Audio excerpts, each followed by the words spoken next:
have been having technical difficulties, which has resulted in a delay for our work sessions that started at 4 p.m. So, Catherine, would you please take roll? Kemp? Here. Voorhees? Yo. Lee? Here. Gampa? Here. Davis? Here. Godis? Here. Ingram? Here. Please rise for the Pledge of Allegiance. I pledge allegiance to the flag of the United States of America and to the republic for which it stands, one nation, under God, indivisible, with liberty and justice for all. All right. Is there anyone who would like to speak about any item not on this evening's agenda? Mr. Moffett, we're going to try and come up with a more standard script to. I apologize for that, Mr. Mayor. That's all right. But in the interest of being respectful of council's time, we want everyone to understand that we want to limit your comments to 3 minutes.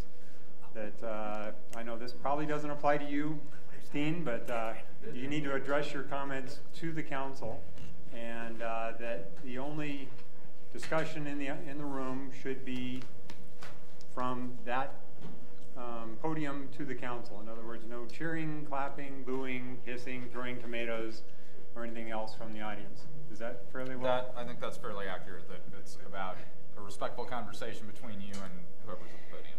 Right. And there you go. Okay. Do you say that every meeting? What's that? No, just for you. Yeah, just for you. Dean Moffett, 326 2nd Street, 40-some years in North Glenwood, 47 years in architecture in Glenwood. I've known and worked with 19 mayors, 8 city managers, an untold number of city council people in those years. I've done multiple projects for the city and in the city. I'm amazed at how rudderless we are with these projects. There is a Robert's Rules of Order process for moving forward. I feel trouble between the city and the DDA. I feel that our priorities are not in order. When I hear that we're about to spend $400,000 to $500,000 landscaping the Cloverleaf, the roundabout, the new one, and not doing anything on 6th Street, I really feel that we're rudderless. Now we have this plan to paint it, and I call it lipstick, as an interim or temporary solution to 6th Street.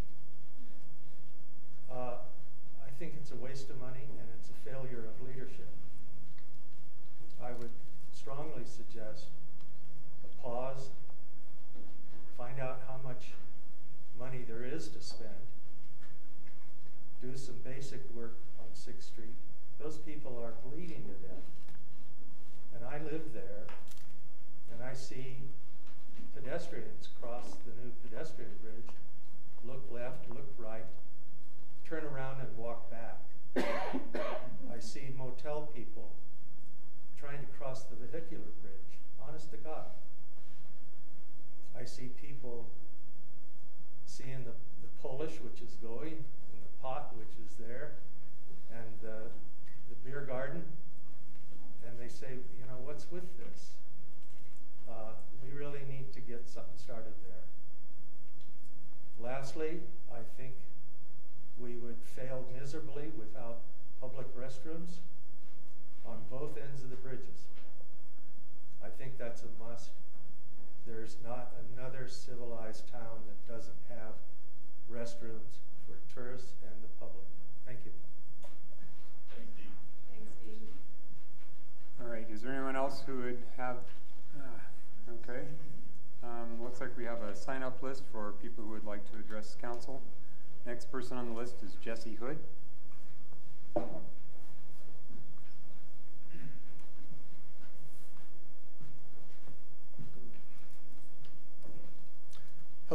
for those of you that don't know me, my name is Jesse Hood. And while I am not a resident of the city of Glenwood Springs, I'm part of this community.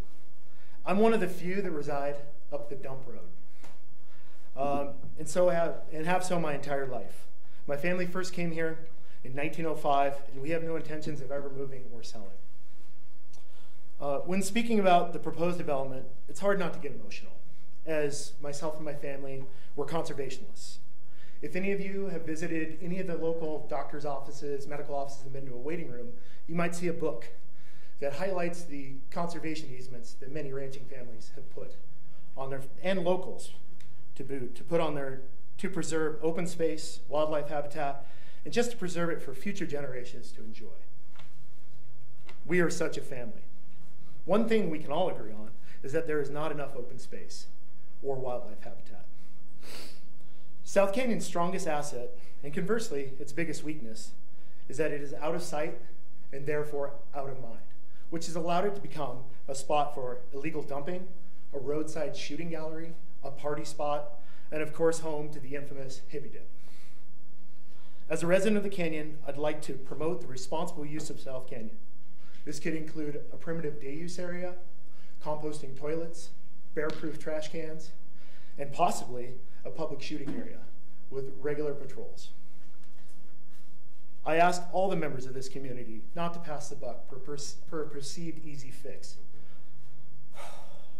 The proposed development of an RV park of any size would be an irreversible act that would limit the public's access to use this area.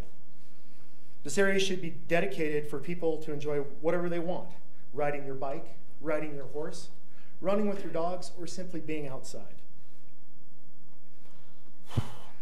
It is also my personal belief that a small, yet tastefully designed and local-friendly, affordable hot spring could be welcome to the canyon.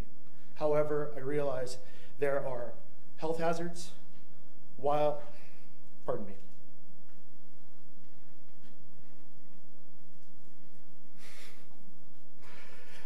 there's health hazards, and there's also barriers included historical designations and wildlife habitat.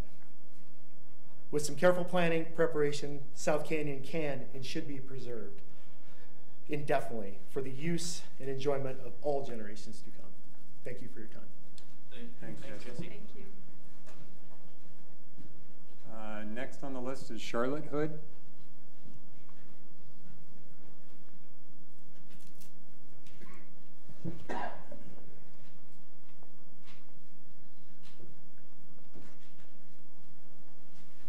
Good evening, council members. Charlotte Hood, lifetime resident of South Canyon, here to urge the City Council to develop their own master plan concerning their parklands in South Canyon. A master plan that is based on public input, not some developer's conceptual dream. If the City of Glenwood can spend thousands of dollars on feasibility studies and find grants to fund downtown beautification projects, and according to the Post-Independent, spend over $100,000 developing bike trails in South Canyon, I do believe that you have the resources to stop using superficial trash as one of your main reasons for development. Clean the place up. It is a park, 478 acres of which have been designated as a historic area. I do believe Catherine gave you the map. This is land encompassing the entire area from the railroad track up to the cattle guard, the entire valley floor, including the small wetland housing the small hot springs. There are grants and monies available in groups that work with wetlands. Please seek them out and solve the hot springs problem for once and for all. You have the historic town site of South Canyon, where Mr. Beckley is determined to build some type of an RV park. You have the landfill. You are addressing that problem. Thank you for your efforts. They are greatly appreciated. You have the area which for 40 years has been used as a shooting range. The land polluted for 40 years with lead from bullets and shotgun shells. 30 minutes ago when I came down the canyon, the coal seam was still smoking. Have you forgotten that in 2002, that monster created more than a few problems for the residents of Glenwood Springs? There's a twofold danger to that coal seam, to fire and sinkholes. Yet, we are encouraging people to travel on those unstable slopes by building trails near and across them. The parkland plan needs to include regular city attention by city employees, picnic areas, and yes, people are going to go to the bathroom in the woods because it is a primitive area without toilets. Let's develop a couple of composting toilets. South Canyon deserves to be open space because that is exactly what it is. It is the last available open space of that size and magnitude anywhere near Glenwood Springs. It is enjoyed by a lot of people. It needs to be open because it is beautiful, it is ecologically diverse, and parts of it are very, very dangerous. Many people enjoy that area, often with their companion animals. Please, consider South Canyon with respect. It, like Humpty Dumpty, once it is broken, cannot be put back together. Please, respect it for what it is. Develop a master plan with public input, and because with public input we always hear exactly what we want to hear, let the owners of that property ultimately decide. It's not the Hood family or other people who own land in South Canyon. It is not per se the folks at the front of this room. It is the citizens of Glenwood Springs who deserve to decide what happens. Thank you. Thanks. Thank you, Charlotte. Steve Barbie. You've changed the timer lights. I felt like I was in a game show last time, but do I push it if I get it right? I didn't know if those were working again or not, so. Anyhow, thank you for your time. Steve Barbie, 509 West 12th Street, Glenwood Springs. I'm a member of the South Canyon Coalition and the Roaring Fork Mountain Bike Association. And I wanted to thank council for building the trails that are going in South Canyon. I wanted to give you a little update. There are about 2 miles that are built already. I was up there this afternoon and rode them. They're really wonderful trails, and they're going to totally change the recreational experience in South Canyon. Up until now, we really haven't been able to enjoy the canyon because it's just a narrow road in a narrow canyon. But I was up there over the weekend and saw 2 families on Saturday, 4 families on Sunday, 2 bears down by the hot spring, and so they're awake, yeah. But people are already coming out because they've heard about it, and I think once the word gets out, it's going to really open up recreational opportunity for people in Glenwood. And there's not a lot of hiking available around here. You either go straight up the Scout Trail or you go to Doc Holliday's and come home. So it's really a wonderful trail. It gives you great views, gets you into nature. And the thing that's so exciting is because it's really in alignment with what the city wanted when they bought the land back in '56. They wanted it to be recreational parkland.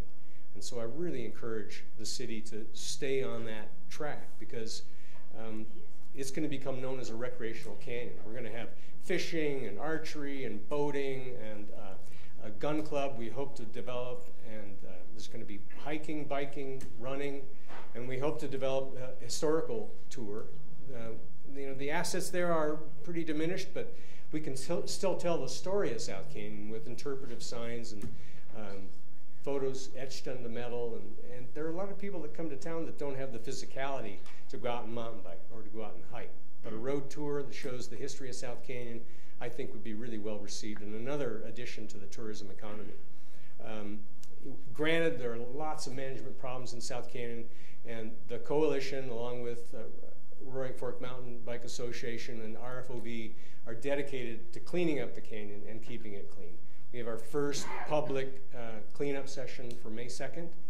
It's a Wednesday night, so we're going to start there, and we hope to talk with Parks and Rec about providing vehicular support to haul the trash that we drag up, haul it up into the dump, and we want to do that on a regular basis. So I'd like to take that off the table as a concern because we're committed to taking care of South Canyon, and I think once the community knows that, hey, this is our resource, this is our playground, they're going to become concerned and they're going to become involved, and it's going to be a real wonderful asset for the community. So thank you for your time. Thanks for your consideration. Thanks, Steve. Thanks, Steve.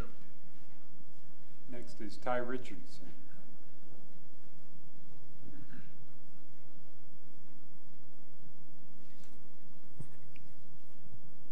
Can you guys hear me okay? I'm Ty Richardson. I'm a resident of South Canyon. When Mike said that we couldn't throw tomatoes, I thought, well, if we could throw tomatoes, I'd actually cut this in half, Mike, and we'd be good to go. You know, I was talking to my father this morning. He's a 90-year-old cowboy. He lives in a nursing home. He asked if I was going to talk about the quarry problems up Oasis Creek, and I said, no, Dad, I'm going to talk about South Canyon. And he said, well, good, just don't get thrown in jail. So, but I've come tonight to talk about the South Canyon Hot Springs lease. If you've been following the Glenwood Post lately, there's been some talk on who has the trashiest trash.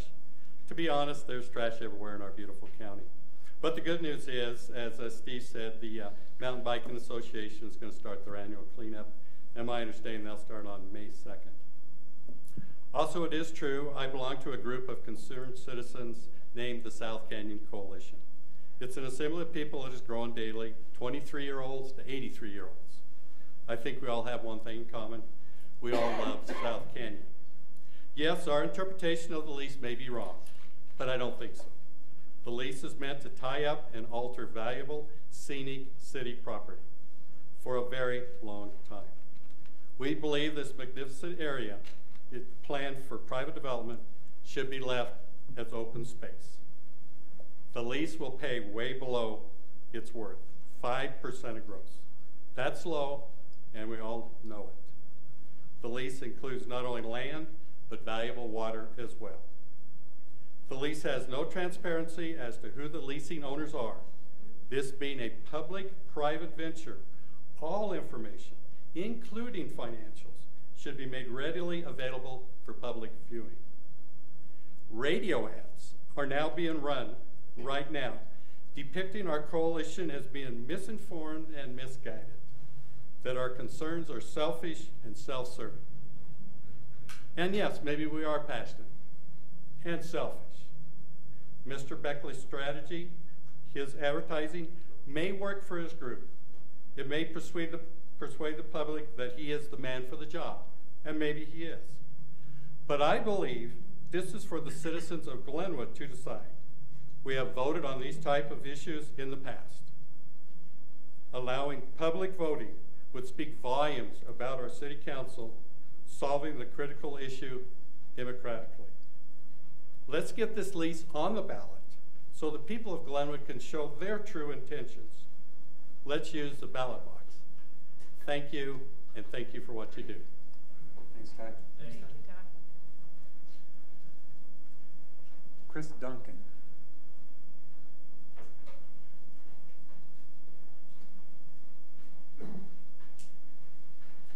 Hi, long time no see. I'm here tonight to sort of express some of my concerns about the downscaling of the South Midland Avenue fix, I guess, for lack of a better word. I was pretty disappointed to hear that something that had been such a forefront topic was considered being scaled back. And my concern, there's a few reasons for my concern. Number one, I feel like that when the bond issue was put forward to the public, that was a project along with Southbridge that were specifically named as, this is what we're gonna do with the money. And I realized that it was written very loosely, where it didn't require those things to be done. But it's disappointing to hear that when it was presented as the reason that the citizens were gonna vote for and approve, that all of a sudden now it's not necessarily that important. And it's disappointing to hear. I feel like there's so much development, there's a lot of potential, there are a lot of taxpayers on that end of town that provide a lot of money for the coffers in this town. And we do come into town and we spend money at the Target and we spend money in the DDA. It would be nice if it didn't ruin my vehicle to come to town. It's a train wreck up there, and I know you guys all know that. My other concern is that the Southbridge project will never happen, or it will happen at an even greater expense because we've sidestepped doing it right this time. With the development that is proposed to go on, some of it outside of the city limits, we don't have much control over that, I realize that, but all the more reason that you guys can stress to the county the importance of picking up a larger portion of that cost. But let's done once, done right. I mean, buy once, cry once, let's do it. Let's not pay for it now and then pay for it again in 5 years at double the cost of what's being proposed today. You know, my other concern really is that when the city council is presented with spending in certain areas of the town, the downtown DDA specifically, and I'll call it out, there is never anybody that says, oh, we should scale this back. Downtown doesn't need this. You know what?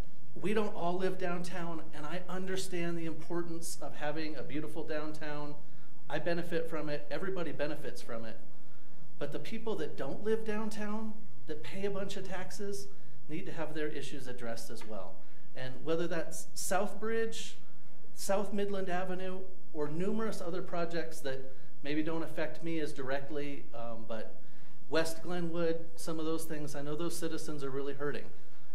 As you guys move forward with projects, and hopefully the full scale of the South Midland project, I hope that you guys will take the same approach that you do with the downtown development area, because you don't seem to be scared to spend and upscale projects there that honestly a lot of citizens feel like are solutions in search of a problem. Chris, your 3 minutes is up, so if you go ahead and wrap up. Thank you. All right, thanks. Thank you. Thank you. Aaron Tellian or Tellian, I'm not sure how it's pronounced. He had to leave. Huh? Oh, he had to leave. Okay. Is there anyone else who would like to take any comments to council? All right, seeing none, we will move on to the, I'll let everyone know that there is one agenda change, item C on the consent agenda, which is the item regarding a consultant to advise the council and the city on the South Canyon landfill operations will be considered separately. I would ask council, does anyone have any comments they would like to make about anything? Mr. Mayor, we're also moving the work session. Yes, after the consent, I apologize, after the consent agenda, because our work sessions earlier this afternoon went longer than anticipated, and we were delayed due to the technical problems. We are going to have a work session with the DDA regarding the amenities under the bridge and along 6th Street immediately following the consent agenda. Any council comments? I'll make just a couple. One, I want to make sure that the people in South Canyon know that at least this council member up here is really paying attention. I mean, I actually have quite a bit of history out there, and you guys, your longtime people might have remembered I had some land above the gun club at one time, and so I've hiked all over that place, and the words that you guys are saying about the dangers of those sinkholes, I mean, there was a couple of times I stepped around up there and wondered if that was my last step, if I was going down or what. So I haven't been up there in years. I did that back when I was really dumb. And so anyway, those South Canyon comments aren't going on deaf ears here. I get it. That is a unique place. I'm actually really glad, though, that maybe South Canyon the time has come to address South Canyon, because it has been unaddressed for so long with the illegal dumping, with the illegal shooting, with the illegal camping, with the dangers that go along with that canyon. So it's nice to hear the comments. I actually appreciate the dialogue. So, and I appreciate you guys coming out and participating. I know you ranching families, this isn't what you desire to do on your evenings. So I appreciate you coming down out of the ranch and speaking your mind. That's appreciated. Real quick, Dean, on your comments on 6th Street, you know, we kind of knew we were going to have a little bit of a time here of transition on 6th Street.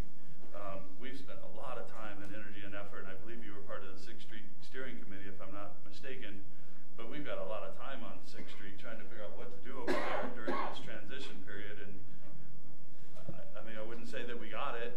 we're still struggling with what to do on 6th Street, to be honest with you, because we're just not sure what to do, and we have landowners that maybe don't want to do anything yet, and we have some that want to, and so 6th Street's a tough spot, and we're in this transition where we just took 25,000 cars a day off of there and relocated them, so it's a tough spot to be in, and it's not like we don't want to do anything. I think we all really want to see that be one of the gems of our town, and we're just not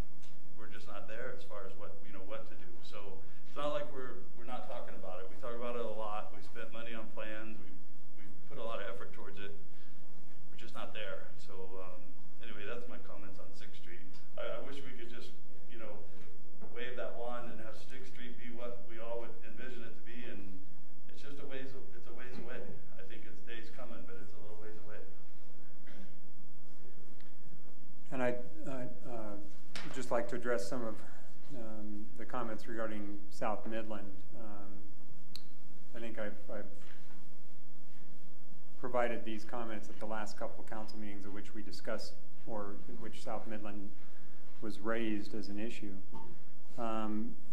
There's a misconception out there that there is an attempt to reconstruct South Midland in a partial manner or a not complete process or end result. There's no question on this council that South Midland is going to be completely reconstructed with 2 lanes of traffic, 2 full functional lanes of traffic, and all the other appropriate elements that would accompany a reconstructed road. The question is exactly how those elements are configured in order to try to be efficient. The analogy that I've used before, and I'll use again, is if we were in the market for a new car and we needed a car for daily use to get us from home to school and home to the grocery store and home to work, and we have a limited budget, we could buy a moderately priced car that's going to have low maintenance, last a long time, or we could buy a Ferrari, or a Mercedes-Benz that costs double or triple or quadruple what the moderately priced car will cost. The maintenance costs are similar, and it probably won't last as long. And that's the discussion we're having about South Midland. We want something that is going to last 30 years. We want something that is going to be a complete reconstruction of the road. We just recognize that in order for Southbridge to happen, that's a financial matter. It's not, if we don't have the money to put towards Southbridge, Southbridge isn't going to happen. If we spend $10 million to reconstruct South Midland, in my opinion, we won't have the money to build Southbridge. So I know there's a lot of misstatements, confusion, misconceptions out there, and I would just like to hopefully clear those up. All right. Could I make a comment? Sorry, Sure. I kind of missed the cue there. I would just like to comment, and I'd like to thank everyone who came to speak again about South Canyon, and I appreciate that putting together a coalition on South Canyon. I think that's great when you're to have that passion about the area up there. I completely agree that it's an area that's full of rich history for Glenwood Springs. It has a rich ecology, and we need to respect that and develop it correctly. And but I also feel like there's a lot of information out there that I honestly don't know, how much of it is exactly correct and how much of it is not correct. I think there's some misunderstanding on the lease option that we've been considering at this point. It's not actually signing a particular lease. So what I'd like to see us do as a town is take on a master plan for that. Take a year or whatever it takes to really do it right and plan what the citizens want, what the city wants, what are the needs up in South Canyon. And let's have some work sessions, some public input and comment, and figure out how to do that right up there and take care of the resources and maybe develop things like the bike trails, redevelop or improve the shooting range, the hot springs, things like that. And I hope that we don't demonize, particular people in our community that have come forward with proposals to look at, a venture to do that and maybe add that camping up there. Because, again, it's an idea and a concept that's worth taking a look at and giving it its due. So hopefully we'll get to the point where we can do that process sometime in the next year. We've got to figure out funding for that, but I'm hoping we can make that happen sooner than later. Thanks, Shelley. Are there any other council comments? All right, seeing none, I'll move on to the consent agenda. Is there a motion to approve the consent agenda absent item 15C? So moved. Sorry. All right, we have a motion motion by Todd and a second by Rick to approve the consent agenda absent item 15C. All in favor? Aye. Aye. All opposed? Motion carries unanimously. Okay, item 15C is the South Canyon Landfill Consultant Contract with Blue Ridge Services.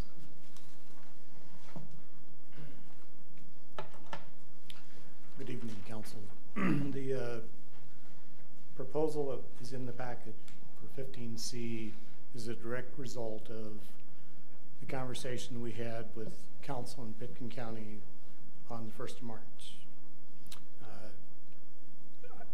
My understanding of what we discussed on the 1st of March and this proposal is pretty much dead on. So if there's some confusion or if I missed something, I would really appreciate some feedback. If we need to get more specificity in this contract, by all means, let's get what we want. But I thought that's what we were doing. So if I missed it, I apologize. No, I don't think it was pulled because no one, I don't remember who asked that it be separated from the consent agenda. I had a couple of council members kind of ask me and kind of say, could you generally explain it? I think what we're hoping to do with this proposal is take a look at our current process at the landfill, figure out how we could improve it, and then also while they're there kind of look at what it would look like if the city ran it or if we contracted it out, and also looking at improving some things like how we do our mulch and cover, and so it's really part of the process to kind of look at how we make our landfill run more efficiently. Rob? Steve next to. I don't. No. Are these working? No. I don't think they're working. Yeah, they are Yeah, working. they're actually working, Okay, so go ahead and use your buttons tonight. So, Okay. Shelley, if you want to go ahead. We've been slowly fixing everything. Yeah. I think some of the questions, and mainly the reason it was pulled, I think, was just to have a more public explanation of what the contract is for, and I think it's great if we can figure out how to cut costs up there and work on doing the operation more efficiently. I was curious about how this, if you could just explain again for public how the contractor was selected and some of their background and expertise. I did go online and do some research on that. In 2000, the city took over the operation of the landfill from a private operator out there. In 2009, the decision was made to go back out for a contract operator. That process wound up, we selected Heartland. They've been the operator since that time. We've got, I think, a year remaining on the current contract. So how was Blue Ridge Services chosen? How were they selected? Yes. King Lloyd has a very long relationship with Neil Bolton. Neil Bolton is a nationally recognized expert on landfill operations as far as safety, efficiency, costs, that sort of stuff. He's written a number of textbooks that are used in colleges throughout the country regarding landfill operations. Okay, So, I did see that on their website. yeah, after our March 1st discussion with you guys and Pitkin County representatives, we had a phone interview with Neil. We asked him to prepare a proposal. This is that proposal, and that's where we are. So they'll do a study, and then it looks like they also do training and all of that kind of They thing. do. They operate landfills across the country as well. We're not asking them to do that at this point. We're asking them to help us understand how we can maximize the revenue at the landfill, still meet all the requirements, do it efficiently, whether that's via a contract operator or via city employees. Great. Okay, thanks. All right, does anyone else have any questions for Robin or Deborah regarding this contract? Rick? Yeah, if I can. So 75 days is what they think they'll take to complete the work, and so we'll have this analysis ready for our budgeting process for 2019. So We actually intend to have Neil come when he has completed this report, and address council, present the report, and ask or answer any questions that you all may have. Okay. So Robin, you've seen it done both ways here. In Glenwood Springs, you've seen contractors come and go. You've seen the city run it. I mean, is this, I mean, obviously that's been a spot out there that I actually kind of feel like, at least as I've been up here, that's been a failure of mine, is we've let this landfill just go and go and go and lose money year after year. I mean, it's just been a sore spot, and it doesn't seem like we can ever get consensus on what to do. Is this report going to help us get to a spot where we can figure out what to do with the landfill, and hopefully not temporary, where we're, gosh, we should go here, okay, we should have went here, now we're going to go here. Do you think this can help us get to a consensus of the best way to operate our South Canyon landfill? I do. Okay. That's certainly the goal here, is to address all those operational issues and figure out, does it make sense for us to do it? You know, obviously if we take it back on, there's going to be a huge capital outlay for equipment right off the get-go. If it makes more sense for a contract operator, you know, from my perspective, the issue is always sort of revolving around the regulatory side. You know, when we're doing everything we're supposed to be doing, life is pretty good. The waste stream has changed radically over the years. You know, when the gas and oil industry was here, we'd make $1 million, $1.5 million a year on contaminated soil alone. You know, that market's not there right now. Right. So it's sort of a difficult game to play. The recycling piece, right now our recycling products are being hauled to Denver. And it's a pretty big added cost. It seems like a real, it's a shifty business. I mean, it's just but not a, careful I mean, now. It's constant. Well, it's just constantly moving with the economy, and it's difficult for governments to move like that. I mean, we're just not really set up to be that nimble.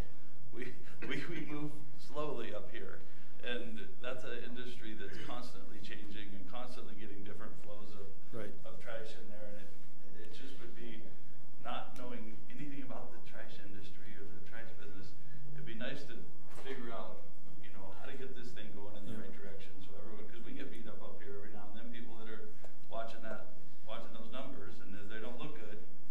So hopefully this can help us get there. Well, that's certainly our goal, is to help us. But you're right, it's a very difficult business to run. Most cities don't operate landfills. It's generally a county operation. You know, we've got 4 landfills in close proximity, you know, Pitkin County, Garfield County, Eagle County. What we do here is almost immediately going to reflect back on those other landfills. Eagle County, not so much, but the other 2, and it's sort of I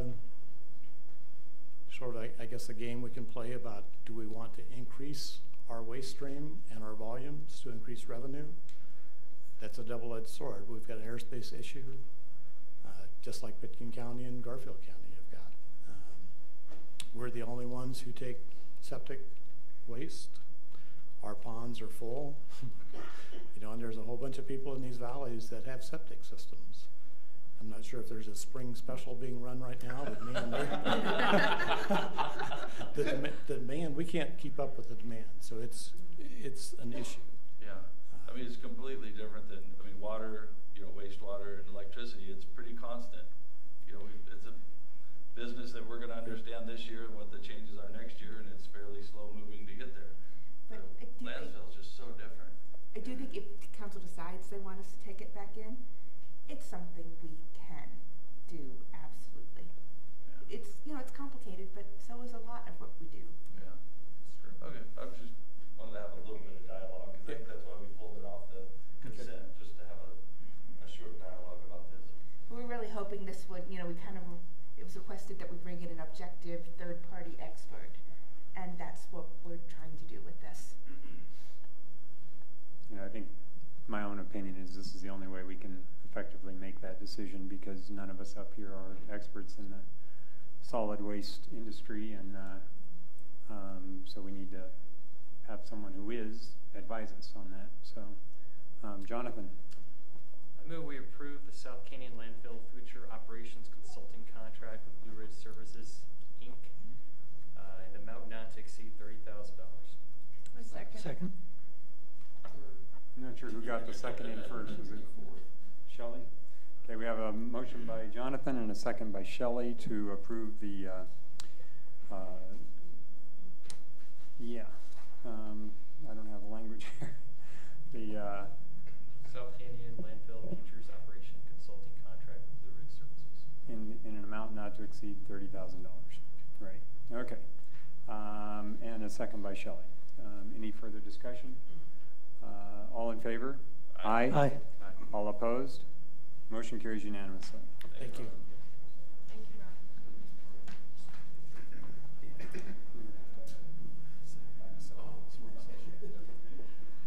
Ron. All right, so now we're going to go back to a work session that was originally scheduled for earlier this afternoon with the DDA regarding the underbridge improvements and these 6th Street temporary improvements.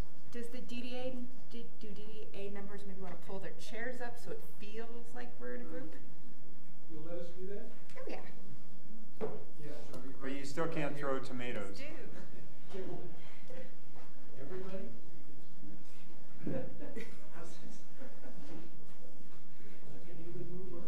Sure. So we don't actually get to see this, right? Turn around. Yeah, We're just going to have to it turn doesn't around. work. Yeah, that works. This is the second one.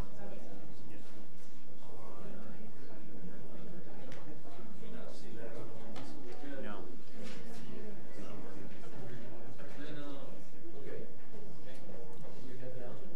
So,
So is it still our at least hope to have the granite installed prior to Memorial Day? Yeah, we have the mason all lined up.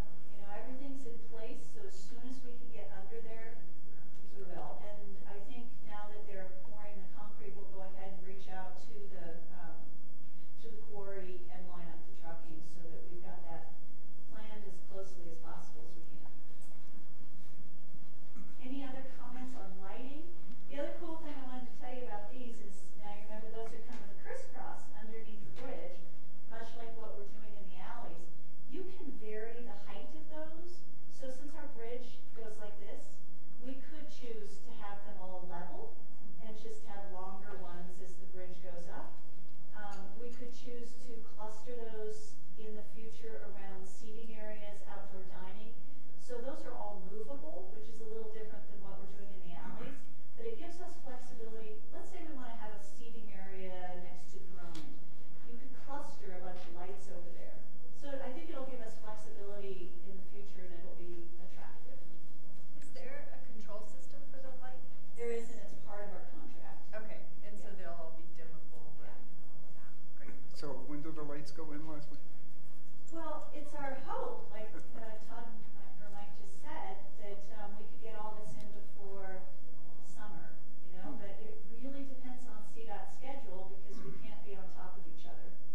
So we'll have to see when they get out. Anything else on lighting? I have a dumb question. Where do you turn the lights on? Is there like a vault or something, or because it's a switch? There actually will be a panel right by the abutment wall, or in the abutment wall 9. And if you've gone down there and looked at the stonework, if you're wondering what that section is right in the middle, that's actually the brass plaque that CDOT is putting together as you know, those people involved in the bridge construction. So I'm thinking it'll be off of different, sensors, as far as when they come on. We don't have to. You know, they're gonna turn on like on their own. I will come back to you and tell you what that is because that's being designed. Yeah. DDA board, did you have any questions on lighting? This is more informational. Any? I think I have it with Todd, the controlling of the lights. Yeah. Do we have the ability to control the ones that CDOT has installed? We have, and dim them or yes, turn we them have off? asked that not only the ceiling lights, but the abutment wall lights, they're really big and kind of awkward. Right now, we've asked for that they could be switched separately so that we can control everything. And we may actually, I think we're going to have enough money in our budget to maybe replace those abutment wall ones because they're really big and black and awkward looking. I just want to ask a quick procedural question. Yes. I know council did say, okay, $100,000 can be reserved for lights out of the budget, but how are we actually going to move forward with installing the lights? Because we haven't approved that, like a bid or. We will have hard bids on everything. But right now, this was, all these drawings are coming out of the concept design phase, so we got to go into our construction drawing phase, and then we can bid everything. Okay, so it's going to be considered in the bigger bid. It can be, yes. I just want to make sure that we don't get out of step with our bidding process. Okay. We'll put our heads together and make sure we're in sync. Thank you. Okay, but this is more like concept still, but it's really important, honestly, that you guys know exactly what's going on so that you're not surprised. So, hence why we're here. Thanks. Anybody else? Ready? Okay. So another element we have here are we have our water feature areas, right? And as an interim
this idea doesn't work, I thought at one point we were also considering, instead of putting sand in those holes temporarily, putting like small pebbles, that kind of thing. What, I mean, the only thing, granted, I just came back from Morocco where there were more cats than there were people, but I worry a little bit about those becoming Contamination. Yeah. Or, So maybe they go to gravel for now. I'm not saying that it can't be sand, it's that, you know, I know what happened when there were sandboxes around my house as a kid. Yeah, cats. Yeah, discovered some fun stuff there. Okay, so that's gonna require a little bit further study. How long is interim for these? That's gonna be your decision. Over the, Yeah, I mean, when you wanna fund, or if you wanna fund water elements. Shelley? Did you have? I think that was. Oh, that was earlier? Sorry. You guys? Time frame is important. I'm not interested in just spending money just to fit in a short-term solution for a couple of months. I think we fiscally responsible. Don't do anything. If you said, okay, in 2 months we can do the work, then we should just leave it as is. Then just spending money for the sake of spending money for 2 months. Is there an opportunity to bring any of the boulders in on an interim deal? Because I remember Todd telling me when his They're in daughter there. No, the boulders are coming. in with that sand as a placeholder. Yes. Well, the boulders are gonna be actually placed in their permanent location. And they're part of, what we plan to install this spring. I guess the point I'm getting at is that kids know how to make play out of anything. You know, and if it's a boulder there, they'll climb on it and play on it. And I don't think they need trucks and anything else for them to be able to figure out how to play. And so if we could just have the ground with a couple of boulders, I think kids will go there and play in that. So, yeah, they'll figure it out. You know, the it's priority, guys, here is to get the opening between east to west. That's the first priority. You know, whether it's a 3-foot walkway or 10-foot walkway, but the priority is to get that open as soon as possible. And just to benefit, I mean, the businesses on the west side are struggling because you come off that pedestrian bridge and we can't go over to the other side. So that's where I'd like to see city council really push between CDOT and DDA that let's get some access across, period. Well, and we should, and I expect that will be, that we will get an opening temporarily like we had before, once that concrete's poured. And then that contractor laying the granite, as he does that, should phase that in a way that will keep an opening there to go back and forth, because you're right. We actually wrote that in the specs. That east and west is critical. That should be the first priority than anything. Yeah, as soon as this concrete's poured, Leslie will be pounding her fist somewhere to make that. I was gonna make a joke, but I won't. Okay, but we did actually write it in the specification that as the mason comes in and applies the granite surface, that they have to do it in stages, so it's always got a section open for cross traffic. Leslie, could you remind us at least what is the current status of the final design plans and bidding for all the work under there? So the final design plans for 7th Street, so this, not so much this, but for 7th Street, we have a review meeting with city staff the middle of April, and then we finish our bid documents, and we will be out, I think the middle to end of the first week in May, we'll be out on the street bidding. So, and, you know, Deborah we were talking about whether it would be good to come back and see you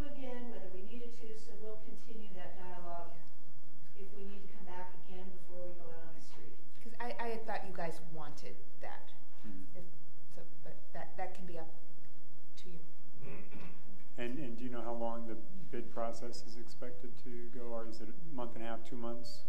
Is that? Or, you know, we were even saying 6 weeks. Yeah. Okay. First week of May, so we get something back. Mid-June. Yeah. Okay. I guess, can we ask that now? Would you guys like to see the bid before it goes out?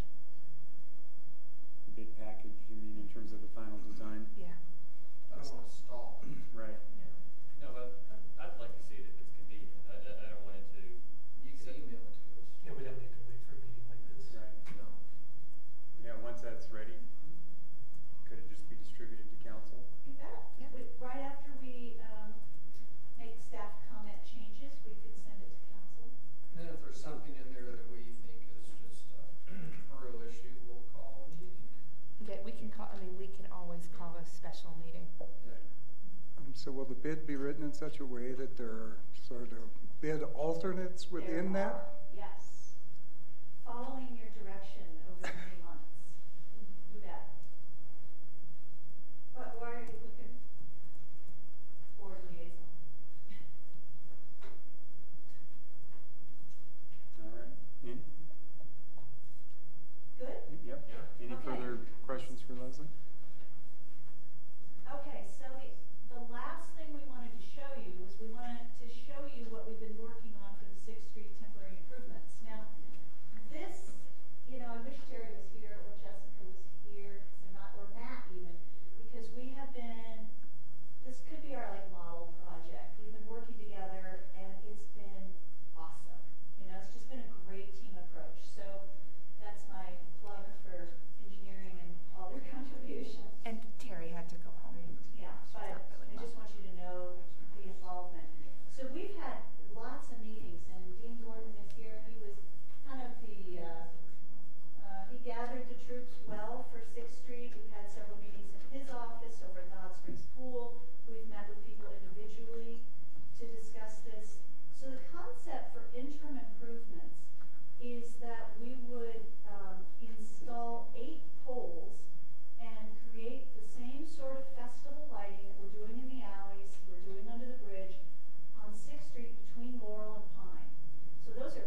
you have a cost estimate for these improvements?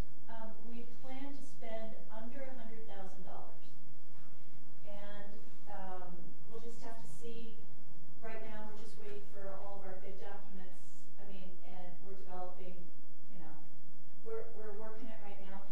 I think it could come in lower than that, but let's see. Are 8 poles enough? We actually looked at looked at multiple layouts, and this was the consensus. I like lights. I like lights. Comments? Would you like more polls?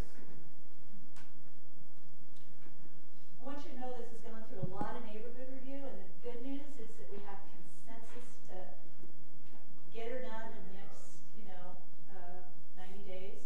I mean, if people there feel good about this design, just personally, then I feel good about this design. Yeah, and maybe this is a little delayed, but in response to the comments by Dean Moffett to the council earlier, and Todd, your comments about that, we could have pursued and constructed a complete streetscape on 6th Street. We, however, recognize the practical reality that both sides of 6th Street are probably going to redevelop in some form or another. And if we were to have constructed, hardscape, curb, gutter, sidewalk, bike paths, landscape islands,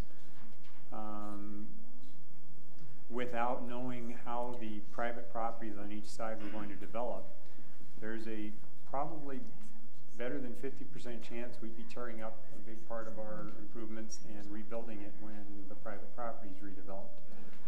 So the delay is not so much in us fumbling around not knowing a solution. I think we've got a lot of good solutions identified. It's in essentially waiting for the private development to catch up with us and inform those improvements. So I think this is a good interim step until we can start seeing some private development there.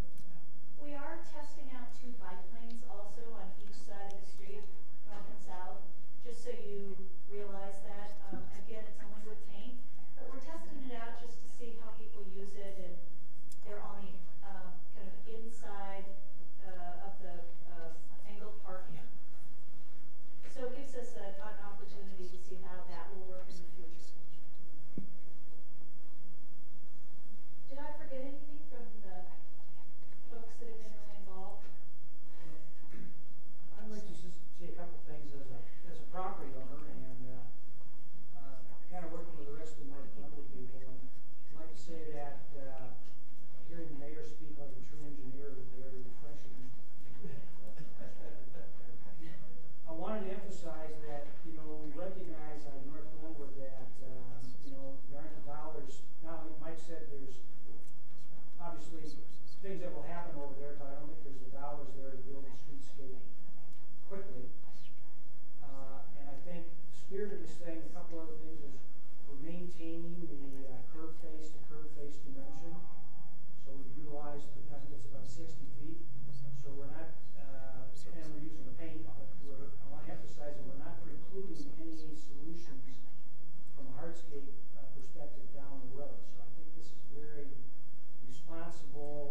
we tried working with CDOT to get the lights to be as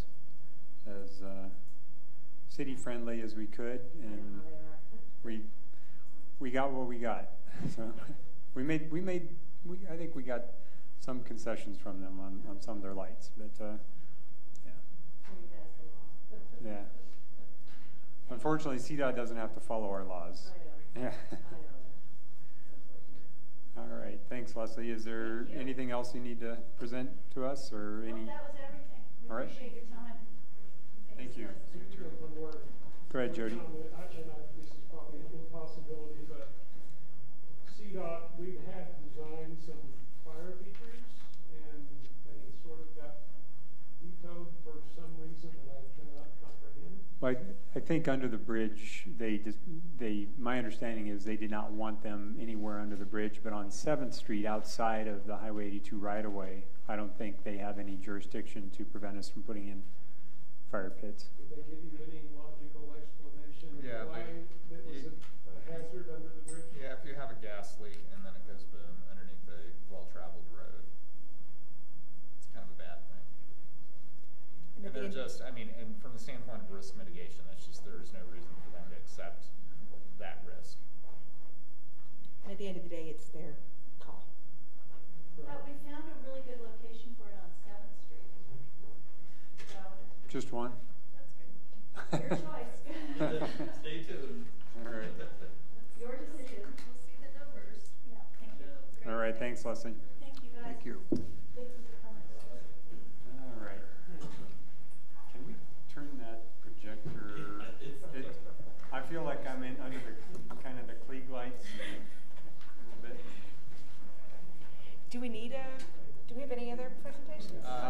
Perhaps, I guess, are you going to need this projector, Trent, for your presentation? Yes, you'll see it. Can you see what's on that computer at your desk? Well, and I think the audience needs to be able to see too. Yeah. Yes. You're going to need it. All right, well, we don't need to shut it off yet then. It's nice because we have a little band on your forehead. Yeah, it works good. Yeah, I know. I usually only get that from my computer screen. But. All right, so we will move on to planning item 27-17, which is vacation of portions of 1st and Maple Streets. The applicant is David Howder. The owner is the city of Glenwood Springs.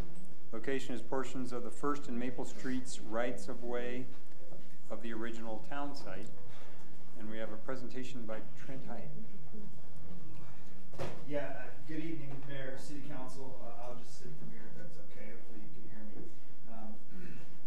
But we do have a proposal for a road vacation in North Glenwood from Carol and David Howder, who are the owners of 101 Maple Street. They also reside at that location. And they would wish to vacate a portion of the 1st Street and Maple Street's rights of way. And this is an approximately 0.45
Colorado Revised Statutes, section 43.2, 303, do provide some guidance for municipalities, local governments for the vacation of right-of-ways.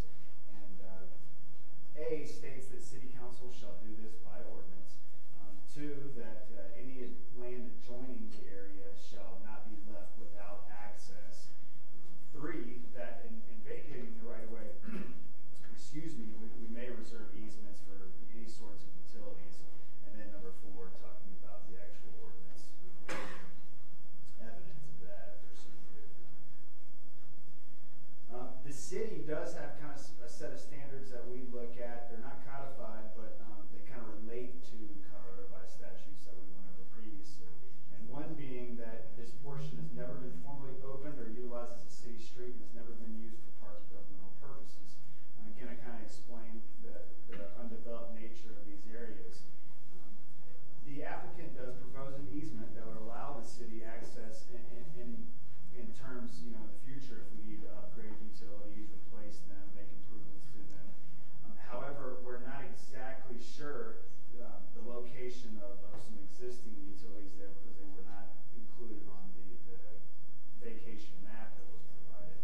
But you can see on the right-hand side there is a GIS version of showing utilities, and kind of in blue is the water line, and it's hard to see, but there is a green line there that kind of goes further north in the Maple Street right-of-way to a manhole that we believe was a potential for sewer connection in the future. Now, the city does potentially see the possibility of a water looped line in the First Street right-of-way. So if we were to vacate that area, it would be very important that we do have access there. One concern that we do have is that topography in the area or the space that would be needed to mobilize equipment to get in there. So we're very sensitive about wanting to maintain both of these right-of-ways for access because with steep terrain it may be difficult to construct a road or to get heavy equipment in there to make improvements or upgrade those utilities in the future. 2, that the right-of-way to be vacated is within the city, and it is. 3, that the area to be vacated is not a boundary between the city and the county or 2 county governments. And 4, that no land will be left without the public road access that we discussed previously. And they are proposing a means for folks to have access in here, again, the adjacent property owners as well as the city. We did receive comments from all adjacent property owners in support of this proposal. They also support the conservation easement that's associated with the Howders proposal. Colorado Parks and Wildlife responded supporting the conservation easement. They did not make specific comments in the street vacation associated therewith. Our engineering department responded with comments outlining the need for access to the rear of the lots on Lot 66, to adjacent lots, the potential for future utility loops that I discussed previously, and the need for comments from adjacent property owners, which were not received at that time prior. Our Public Works Director responded, stating that he, of course, is in support of the conservation easement, but does have questions regarding the private easements and creating those to the adjacent property owners, the limited width of the proposed access easement to the city, the potential for increasing property taxes, and the specific requirements of the conservation easement. Water and wastewater responded, identifying the existing utilities that we discussed and the potential for future upgrades. Tonight you can take a couple actions. You can approve the road vacation, you can continue this discussion, or you can deny the street vacation. While the city is obviously in support of the conservation easement, we do have some reservations about that in regards to access to utilities and future improvements that we might make there. And we assume that there may be that need in the future, and we just kind of don't see, I guess, the point of vacating this right-of-way if we almost need to reserve an easement that is equal to the width of the area that we're vacating. We don't want to get into a situation in the future where we may have the need to obtain additional right-of-way or easement just to access existing utilities or make upgrades there too. For those reasons, it just doesn't seem to be in the best interest of the city and the general welfare of our citizens to vacate this area. Again, we're in total support of the conservation easement. We just don't see that the vacation of this right-of-way is necessary for that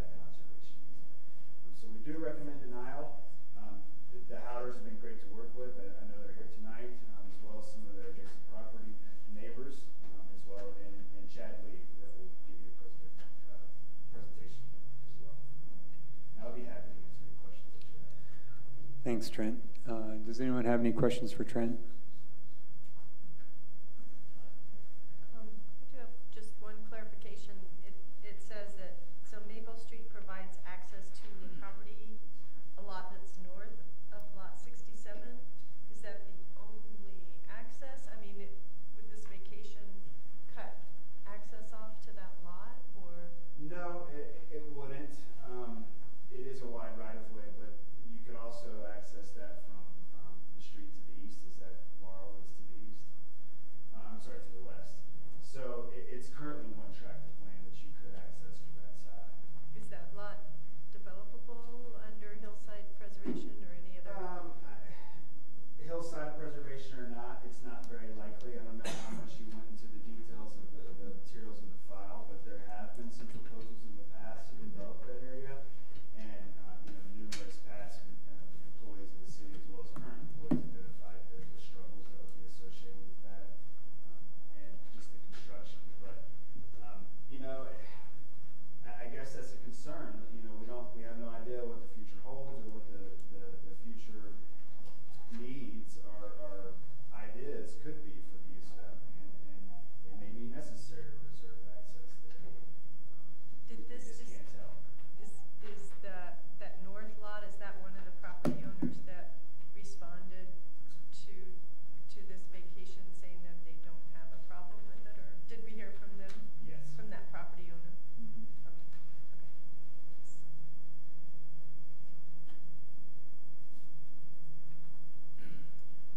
Right. Any other questions for Trent? Thanks, Trent. Chad, do you want to go ahead and give us your presentation? Yep. Probably just, I guess you're going to need, never mind. On stick, maybe? Yeah, exactly. I'd like to see that. That would be fun. For just out of curiosity, for minutes, because there isn't a microphone over here, is that going to, should we pull one of our microphones? Yeah, she's got a mic right there. I'm guessing it's going to pick up. Is that going to pick him up, do you think?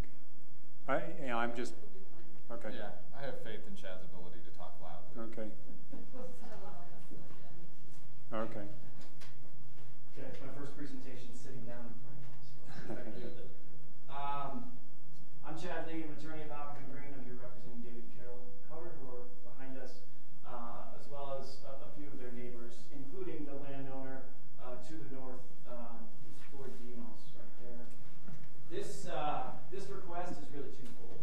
The Howarders are asking the city to be the beneficiaries of conservation easement on block 67, 9 platted city lots, and they're asking the city to enhance that easement by vacating the adjacent rights of way. So if we look at the historical platting of this property, we are up in the upper left-hand corner here. It's tough to read, but that's block 67. This is the 1885 amended town map, which platted the property and the associated rights of way. Here's a 1951 map. If you look over to the right side, there's a larger rectangle around 9 city blocks, and then a smaller rectangle on the left side around 2 city blocks. That smaller rectangle is David and Carol Howard's home. They purchased that in 1980, and they've lived there ever since. And for the next 36 years, they've heard speculation about development behind them on that hillside, which is only going to become more and more, would have become more and more speculative as property values rise. This is the street vacation map. Assuming the county approves this request, this is the portion of the rights of way that would be vacated. Here's the conservation easement map. It's a little complicated and busy, so I'll come back to this in a second. What I want to show you is that the property to the north and west still have access up Laurel Street. If you look to the left side of the block 67 there, that right-of-way goes straight up. And 0 Street is a platted street. It goes above block 67 there. So it ends up in the same place that Maple Street would have ended up. That's a platted city easement. So there's no loss of access to any property over there. I've never heard of 0 Street. It's 0 Street. These are some of the other beneficiaries of the conservation easement. believe these photos were taken by David and Carol on the subject parcel.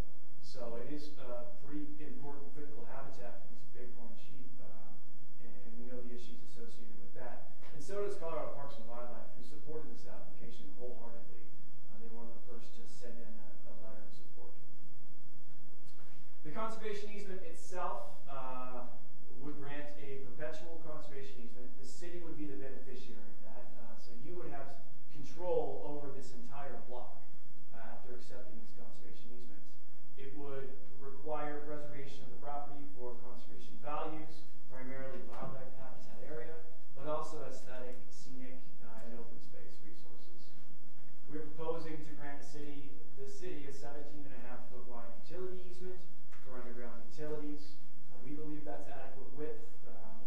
If that's the sticking point, we can talk about that.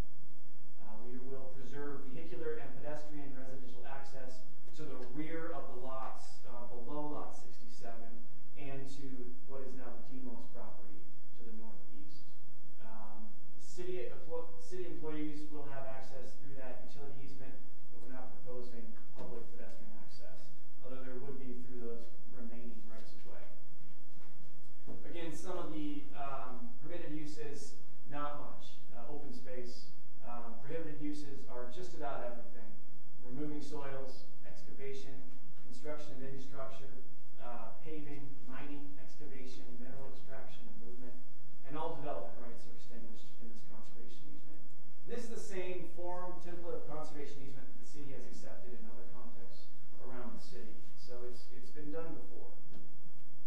This is another exhibit showing that alternate access up Laurel and across Zero. This is what the property lines would look like upon the vacation. Of course, upon the right of a vacation, half of the property cedes to the adjacent properties. So the conservation easement area would get bigger, and that's what we're asking you to pitch in on.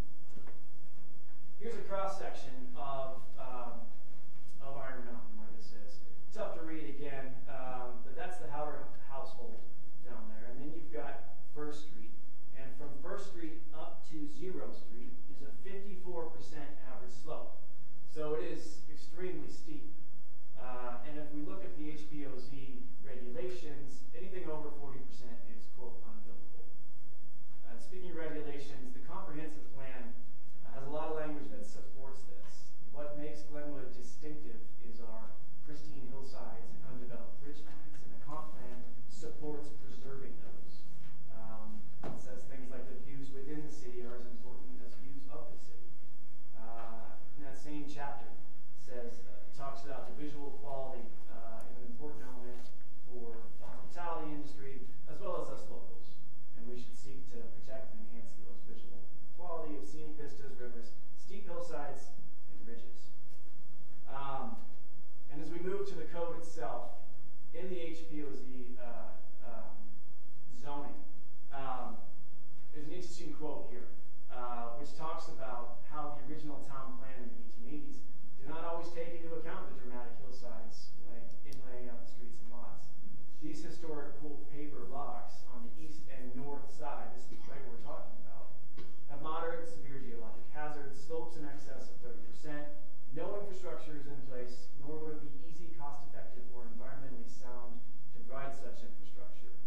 The originally town platted street grid was not appropriate in these locations at the time they were platted, which is why development and road construction has never occurred.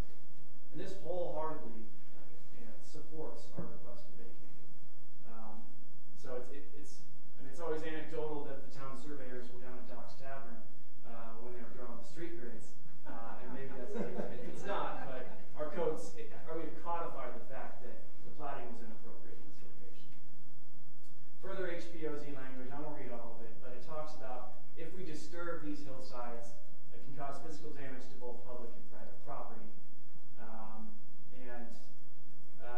The HPOZ district serves to identify and protect view sheds and ridge lines critical to the city's character and protecting and conserving the natural resources of the city. Here's the slope grid here. It goes from 0 to 10, which is normal. 10 to 20 is a normal mountain environment. 20 to 30 gets hillside. 30 to 40 is excessive, and above 40% is not considered to be buildable land. And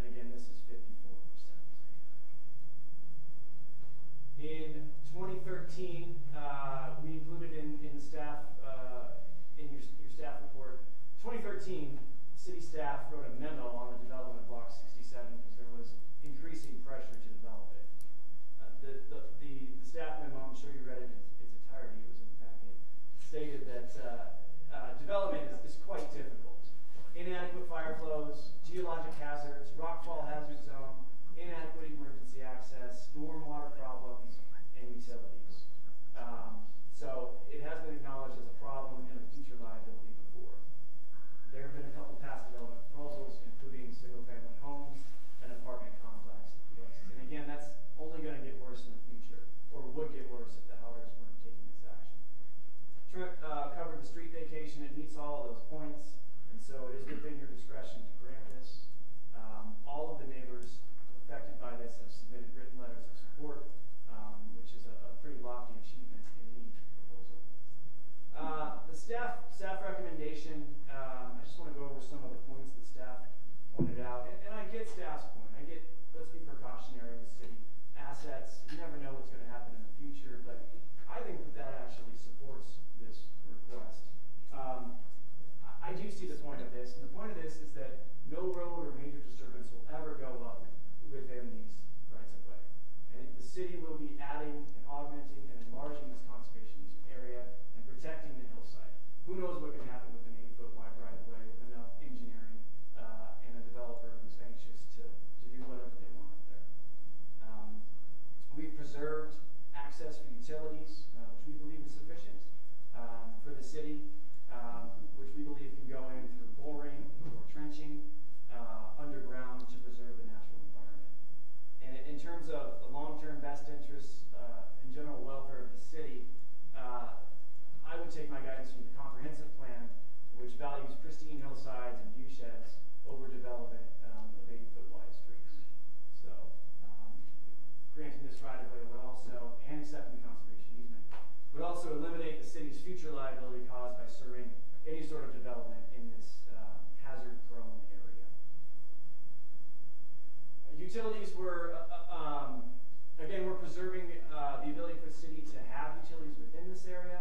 The only utilities we're aware of is that little circle in the middle left hand that says WW. We actually believe that that is an electric manhole. This is an exhibit from the 2013 city memo. If you see the red line going up there and kind of curving over towards the Howder residence, that's an electric line. So there is an electric manhole right there. We've done some crude aerial engineering here and believe it's within the what would be the 17.5-foot access and utility easement, if not already on Block 67 already. But if that's an issue, we're willing to definitively locate that and expressly provide that that is contained within the utility easement. So again, that's our request. We're asking the city not only to accept, be the beneficiary of the permanent conservation easement on this, but to participate in the project, to make it a little bit bigger, go that extra step, eliminate a useless road corridor that never should have been platted in the first place. And I just do want to clarify that the Howders aren't seeking any sort of compensation, monetary compensation, tax credits out of this. They did talk to land trusts in the area who were supportive, quite supportive, but it's just too small of a potato for them to get interested in. So this isn't, the Howders are doing this to leave a legacy in Glenwood. They're not doing it to seek compensation. So. David, you guys want to say something? Well, thanks, Chad. I don't have anything to really add because I'm sure we'll have a discussion. I would like to thank the neighbors that are here tonight. And it's been a concern in the neighborhood, as Chad mentioned, for years because of the pressures for development on an area that really, by your own city code, is considered pretty much undevelopable.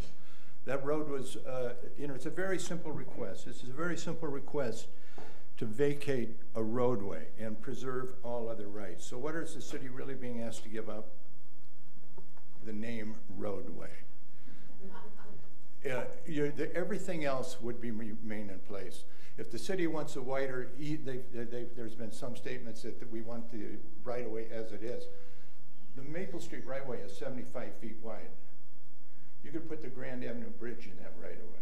75 feet, most of your right-of-ways within your city don't come, for utilities, don't approach 75 feet or even 35 feet. And you have to look at modern technology. If there was ever a need to develop undevelopable land, do you think that we'd be using heavy excavating equipment? I don't think so. So at this point, it's a simple request to vacate a roadway and preserve all the rights to underground utilities. The likelihood those utilities would ever be needed, they might be. Fiber optics to loop the city, water line to loop the city. Nobody's taking those rights to use for underground utilities away.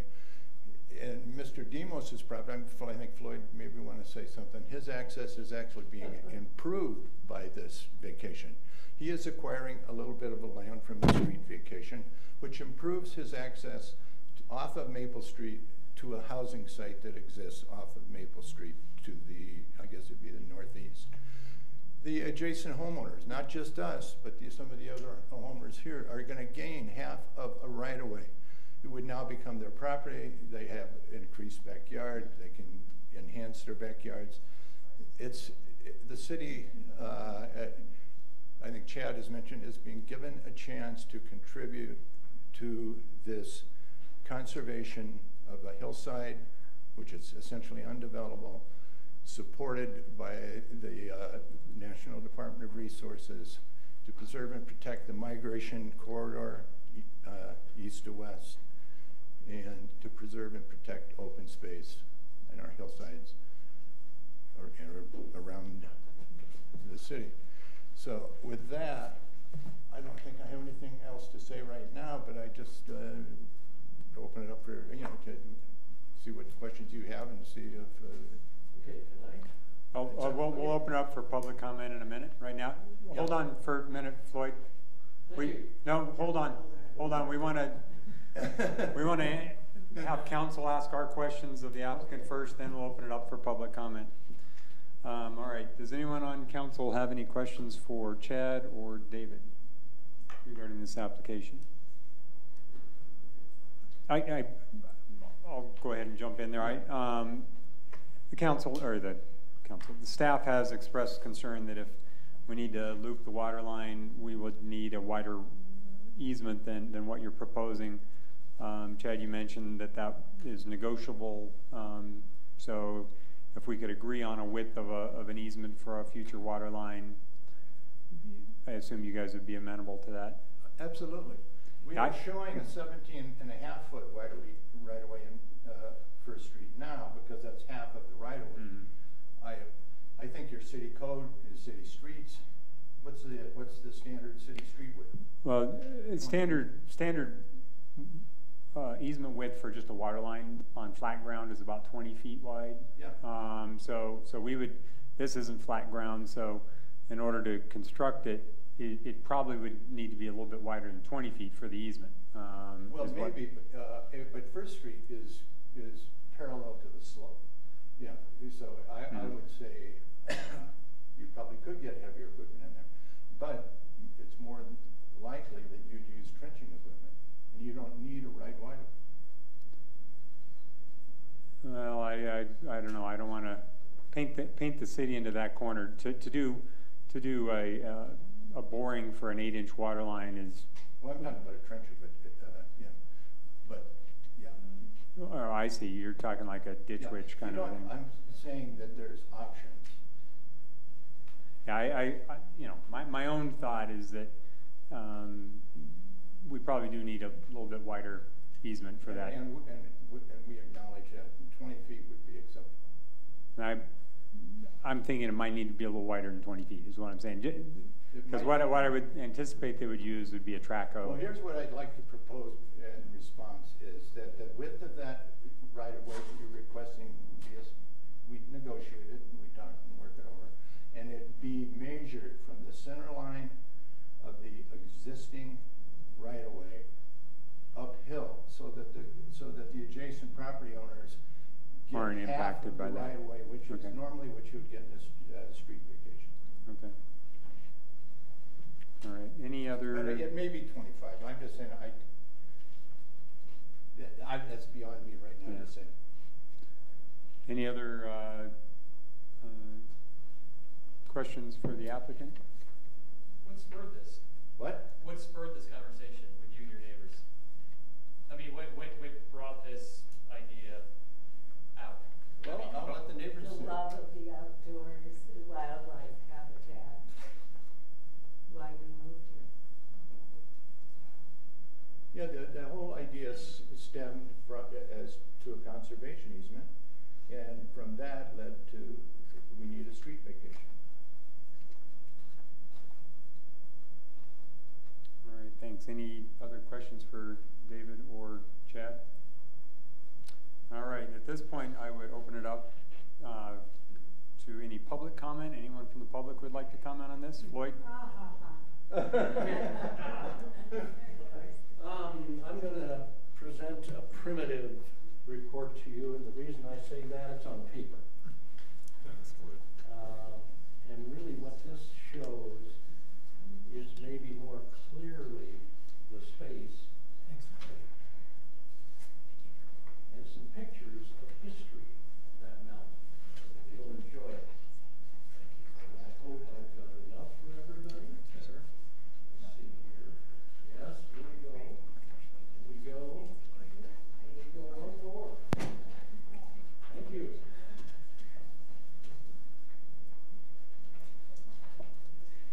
All right.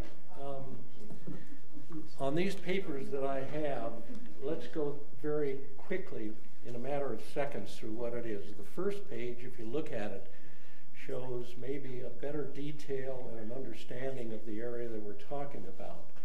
One of the other things that I want to talk about is the preservation of this mountain and how it happened and who did it. So you can see that on that first one. When you turn to the second one, that's some pictures that we'll talk about July of 2000 that they were taken and why the reason that they were taken. And then we go to April 5th, and I guess that's today, the story of Iron Mountain. And what that is going to be is a little bit of a history for you of what happened to that mountain and some of the history of the preservations and why it happened. Then finally, the last page, I think all of council maybe had seen this, but it was a letter to Trent in support of the project. I'm in support of the project, and I guess maybe it all goes back to why I own a great amount of this property. It turns out that Levon and I own a sizable proportion of the mountain. It was in 1967 that we purchased the 8.2 acres on Outlock 13 and 23 that you can see in that first page. Outlock 23 contained the U.S. Navy's magnificent redwood water tank that serviced the World War II convalescent hospital at the Hotel Colorado. It was a marvelous, beautiful redwood tank that we moved up 4 Mile and actually made it into a little 2-story guest cabin. I don't know if it's still up there, but it was a beautiful redwood tank. And of course that was done in the 1940s. Well, the balance of the adjoining outlots were owned by Bob Nicholas. And Bob's company moved oil and gas drilling rigs to ever-changing sites on drilling pads for oil and gas. He had a bulldozer that he kept on the mountain because this was kind of the place that he said maybe this is home, even though he was all in the oil areas. And the name of his company was Rig Skidders because they were taking drilling rigs and skidding it into their sites. And he did have a friend, and this is a little facetious, but his friend was Jim Beam, and I don't know if any of you have ever met him, but he comes in a bottle. And he would ride with his bulldozer on that mountain, especially east of where we had just bought and we built our house. And we were shocked to discover he had, within a day, began to cut the 2 roads towards the east side of our property. And on the first page, you can see where I draw where his bulldozer was coming into our property. And I pleaded with him to stop, and he said the road was for the subdivision of the lots on his property. And he said he had the right to do it and to build the roads, and no one could stop him. I then went to Alan Tolson, the city attorney, and Alan said the city is extremely worried about what he's doing, but we have no right to stop him. But when he finally comes in with a plan for building permits for his lots that he theoretically in his mind had laid out, then we can stop him. And that is the truth. Well, I immediately returned to Bob, telling him I would buy the lots. So I was willing really to buy that and the whole mountain. And within a day or two, he came back and said, yeah, I'll sell it, but I'll only sell the west half of those lots because I've already developed the east side and spent the time for the development of those lots. And so it turned out that's how I gained, and Levon and I gained the 5 outlots above ours. And fortunately, Dean Moffett later bought the eastern lots. And I think that was maybe at a time that he very soon had died. But again, if you go to that first page, you can see on that far right side the 2 roads that he came in to us that he had cut. But I stopped him and then was able to buy outlot 1, 2, 12, 11, and 14. Well, that was many, many years ago, 1971, 72. So who preserved Iron Mountain at least that point? I did. And I guess my point is that what is proposed to be done, I very much agree with it. The chance to actually develop the lots that we have are just extremely remote. And there's only one little place, and that is at the area that we're talking about. I could see one house or a duplex only at that very space. But so what I see in this proposal is to me very positive, but to suggest that anyone could build anything or develop that mountain is zero. And I guess I've said that for 40 plus years. So from that reason, sometimes you say government protects the mountainsides, but more than often it happens to be maybe an individual owner that does it. You got to remember that. So again, I am for that. Have any of you gone out to see the plot or the location of the land we're talking about? Been there before. Really, if you go back and look at it, you can maybe see, because in my mind, the chance that I could build a house is pretty small. But if I really wanted to spend a huge amount of money, which would be foolish, I could do it. But still, I would like to see you approve this, but I'd like to see you maybe really mull over it very carefully. But who saved that mountain? I did. Thanks, Floyd. All right, is there anyone else from the public who would like to comment on this application? Just for the record, go ahead and give us your name and address. No worries. All right. Been here a time or two. My name is Gay Moore. I live on 103 2nd Street. That is the first 3 lots on 2nd Street with Laurel Street going straight up, dirt road. I've lived there for about 10 years. And it's like one of the best spots in Glenwood because we have the mountain behind us. We've got the city in front of us. We can walk pretty much anywhere downtown, the pool, all that. We did that on purpose. We told our realtor we want to be in walking distance, and he at first said, "You're kidding," and we said, "No, we're not." So anyway, there we are. We have seen so much wildlife in that area just above our house. Bears every year, of course. We're very careful with our trash and very careful with what I put in my yard. I don't feed the birds anymore; they're done. You know, we've got the sheep now, which they just started coming over like last year. All of a sudden, we've got sheep on the hillside. They're in Tucker's yard. They're in my front yard. They're in Jackie Durrett's front yard. every day. They're down in Antlers. They didn't ever used to do that. And I think because we don't do anything up there. We just leave it alone. They feel safe up there. Our dog stays inside the yard, doesn't ever get out. He can dream about it. That's it. I don't care. One year, our dog had surgery and we had to go out and walk around on a leash. So it was a really big snow year. My husband was shoveling snow every day to make a little path in the backyard for us to walk the dog around so he could do his thing. One night we went out and a whole herd of elk was right up there on that bench right above Jackie's house, just because the snow was so deep above that they had, and that's as far down as they could come, because we have done so much development pressure on that whole valley that they just find whatever spot they possibly can, and we push them out of so many places already.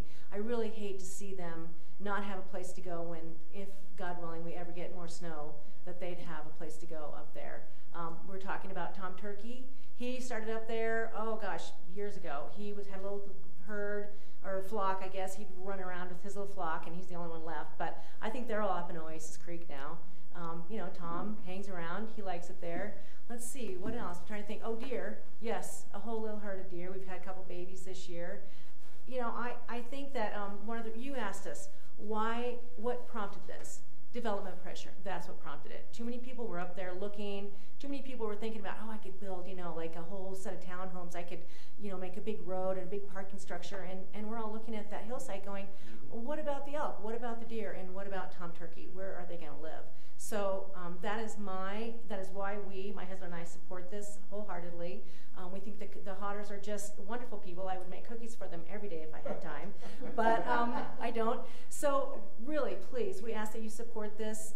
Your names will be on this, and I think that would be a good legacy for you as a city council to say, we recognize that there's just not everywhere is right for development, and let's just leave something alone for a change. So thank you very much for your time. Appreciate it. Thanks, Kay. I'm going to butt in because the photographs that I had. Floyd, could I get you, just for the record, could you just come up to the microphone again? Sorry.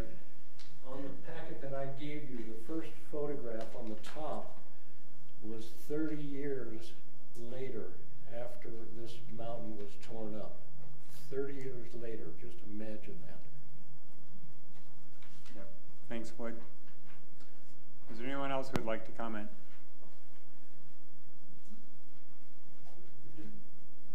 David Howder, briefly relative to your comment, on easement width and meshing it with Floyd's. First Street runs east and west, and that is 35 foot right away. Maple Street goes straight up on a 54% slope, and it's 80 feet wide. That right away just doesn't make sense. If it's unbuildable to begin with, it shouldn't be a street. It never should have been a street. It's been there for 133 years, I know, but it didn't ever take into consideration the topography. So right. This is really just correcting a mistake, and then maintaining whatever right of way you need to loop. Maybe there's a subject of discussion.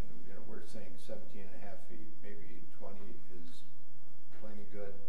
It gives you all the rights you need to put in it in the future, a future council, an undergrounding, in a looped connection. I don't think much bigger than 20 feet when you look forward at the technology going from extremely heavy equipment to extremely small equipment. It's the same issue.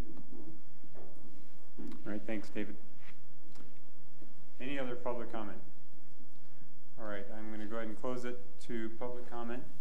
Oh, sorry, I thought you were going that way. I thought you were walking out. Never mind. Chris Duncan, 3955 Sky Ranch.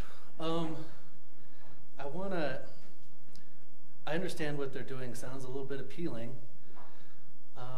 What I've heard so far is that it's completely undevelopable. Undevelopable. There's no reason to vacate the city's easement because it is undevelopable. And the people in the room currently control the land.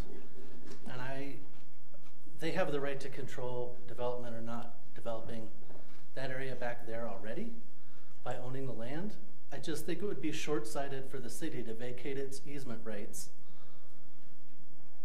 because we've never needed it before. I would like to see the city decline this application and allow the homeowners to continue to preserve it as they have in the past, historically, and the city preserve its rights because, hey, you know, we didn't need this bridge 30 years ago. Well, actually we did, but, you know, you just never know what you're going to need in the future. It's historically been part of the city. I'm sure that at some point in the future, the city probably will need it for something. And I just would like to see the city preserve its rights. I feel like it's a little bit of a solution in search of a problem. So I don't see that there's any benefit to the city on this. All right, thanks, Chris. All right, any further public comment? All right, seeing none, I will close it to public comment, bring it back to council for discussion and or motion.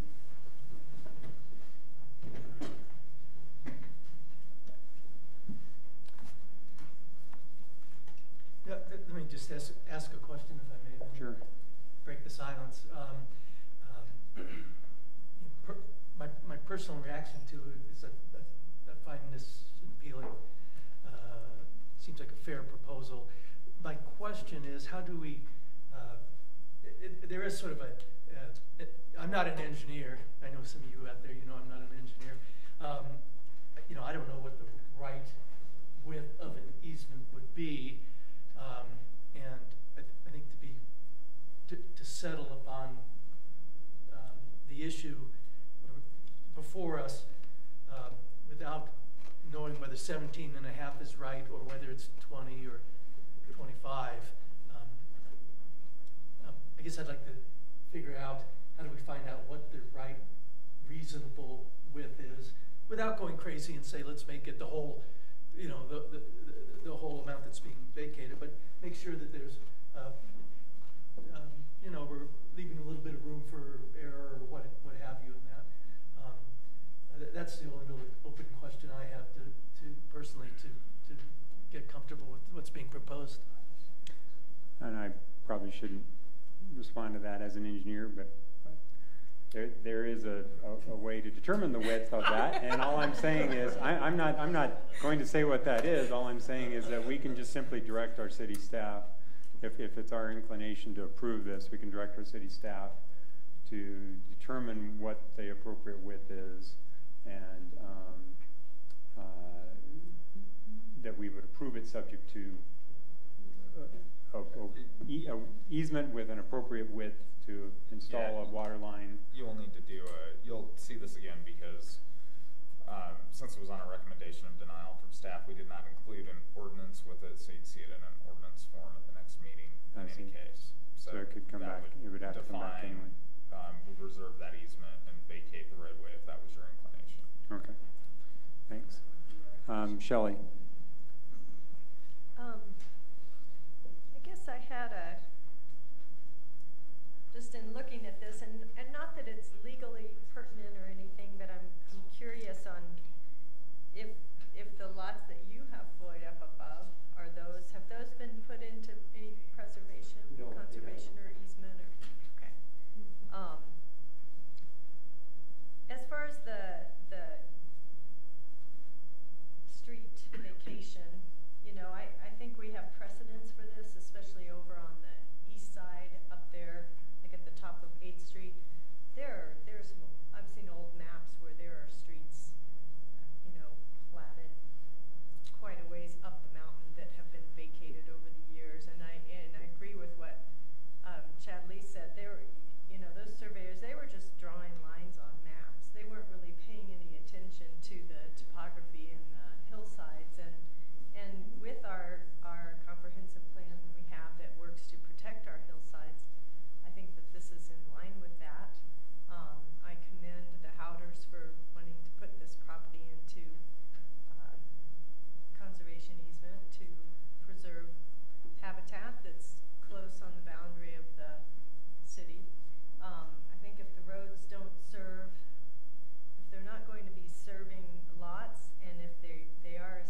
Shelley. Steve? Well, I think this is a reasonable request, and I'd like to go ahead and make a motion to approve the street vacation. And I think it's good for the city of Glenwood. I think it's good for North Glenwood. And I would include in that motion to direct staff to come up with what would be a reasonable width of that easement. Certainly if we had an easement through there for utilities, that's all the city's going to require in the future. I'd like to say it's 22.5 feet, but I'm not sure either, so. I go for 23. All right, we have a motion by Councilman Davis. Is there a second? I'll second that. I think Rick beat you to the punch, unfortunately, Jim. So we have a motion by Steve and a second by Rick to approve the vacation of the street rights of way for First Street and Maple as proposed, with the stipulation or the condition that the width of the utility easement be a reasonable width for utility easement be determined by city staff. And my only other question is, do you want to also condition it on the granting of a conservation easement for the benefit of the city attached to that block as well in a form to be approved by you along with the ordinance? Yeah, I thought that was part of it. I was pretty sure that's what you said, but I just thought I'd check. I'm not sure I really said that, but I thought it was part of it. all right, so do I hear an amendment to your initial motion to Yeah, I amend that to include whatever he said. It's a good thing we have our legal counsel. I know. Okay. So we have a motion to approve the vacation of First and Maple Streets as proposed, subject to the condition that a easement of reasonable width be determined by as determined by the city staff, and that the conditioned also upon the dedication of a conservation easement on block 67. Thank you. Yes, lots 1 through. Well, I think Rick agreed to that second. Okay, so Jonathan, you had your button pushed, so I'll push it again. Thanks. Chad, I have a question for you. The Zero Street, which is, I think, on Floyd's map, which, thank you, this is helpful, is called Unnamed Street. We're not asking, is that not being vacated in this scenario?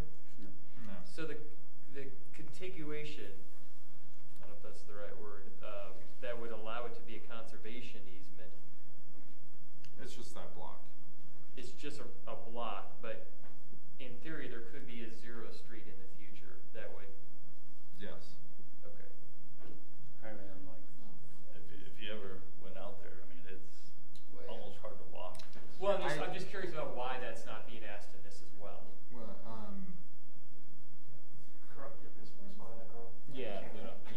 would you mind? Mike, good, but. We didn't want to cut off anyone's access, and Floyd owns a bunch of land up there. We didn't want that to muddy up the process here. We're happy to come back with you with another request in the future, but we just didn't want it to cut off access to anybody in the group. No, I was just curious about that. Because in fact, you wouldn't be able to vacate it because it provides legal access to other parcels. Okay. Good. Can I ask a question? Sure. We're in that mode right now. I wasn't done, but jump in, Mr. Talkie Talk. Go ahead, I'll push my button. I know I'm just phone silent. I appreciate, Chris, your comments, and I think that is an interesting comment, because if by our hillside preservation and our code, this land is by definition undevelopable, and no one would develop it anyway because of the slope, and all the owners that own the land don't want it developed. I don't understand what the development pressure is. I mean, a couple people said that there's people that were coming and looking at it to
Jonathan.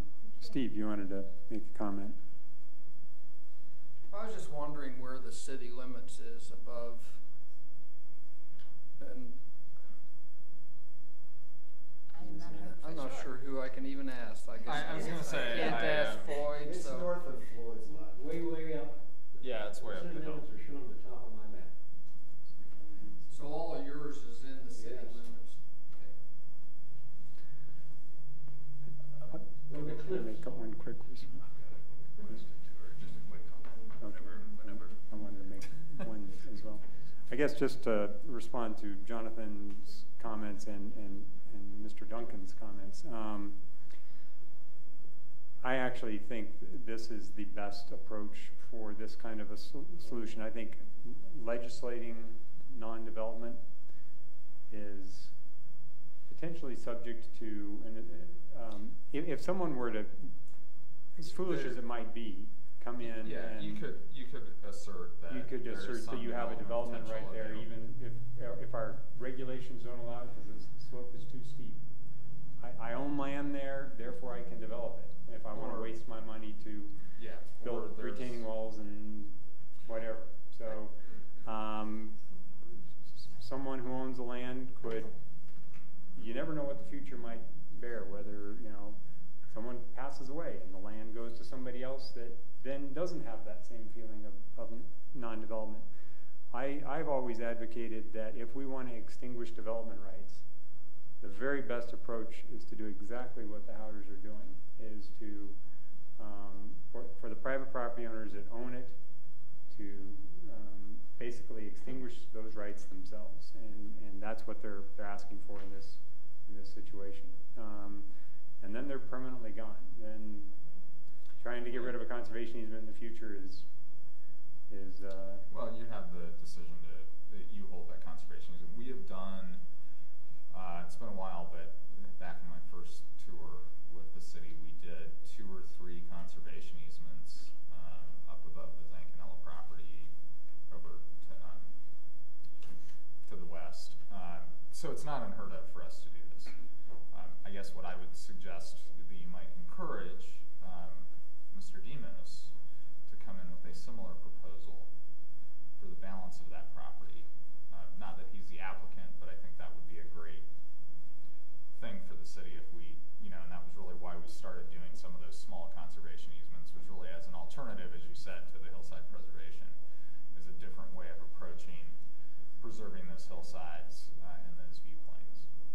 And that's where I was headed when I was asking him about where That's kind of what I thought. border was, but I thought I'd wait till after we call the vote. I'm just jumping ahead. Like, sorry, Todd. Todd. So I'm just kind of going down your path a little bit. In my short 23-year stint of doing real estate in town, I've heard a lot of goofy ideas of what to do with hillside lots. And to me, this is fantastic when the public actually comes to us and sterilizes the lots that we'd like to sterilize and have a hard time doing. So I appreciate the fact that the Howders, you know, bought the lot with their own money and then turn around and sterilize it. And this is, to me, exactly what we would like to see happen, as opposed to, you know, the government coming in and, you know, laying the heavy hand of regulation down and telling someone you can't do it. So to me, this is just precedent setting, and it's appreciated when this happens, and makes our life easier up here. And then I don't have to explain why somebody can't do that over there 100 times, but it's nonetheless.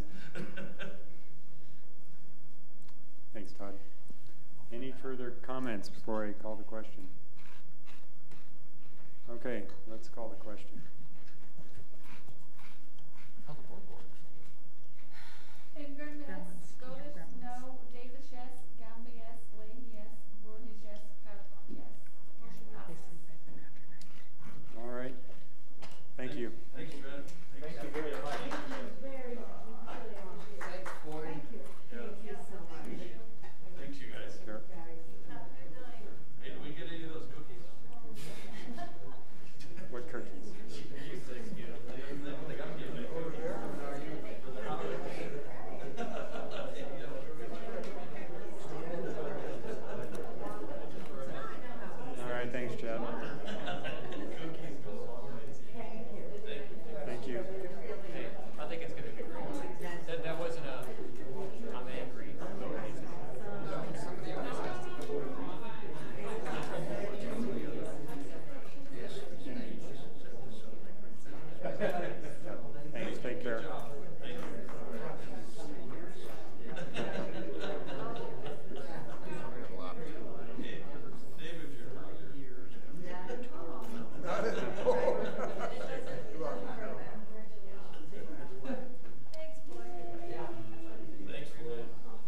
Okay, how about we take a 3-minute break?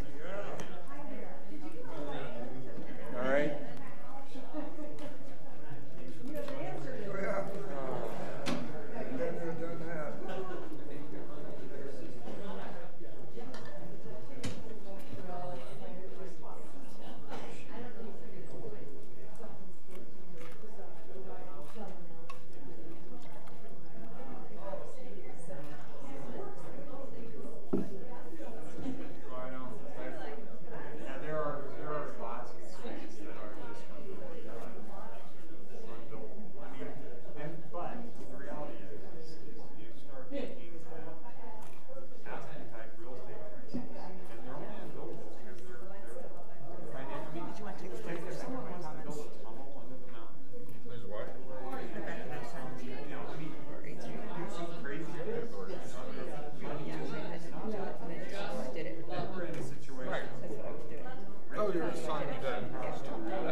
Send you the signature page with no reference. We did that. I have done that, I know that. And it's she's like, if you do this like in public, you go to jail. I'm like, okay. Okay. Yeah, no.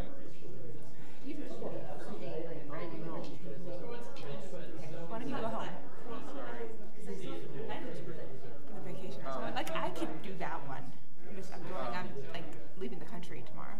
Oh, you're leaving the country tomorrow? I am. Oh, then you need to stay for the executive session.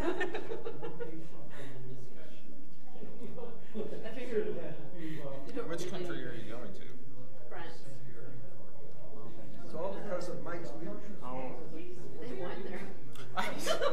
I know there were a lot of them just like, no. So I haven't been to France. I avoided it when I lived in Europe. Expensive.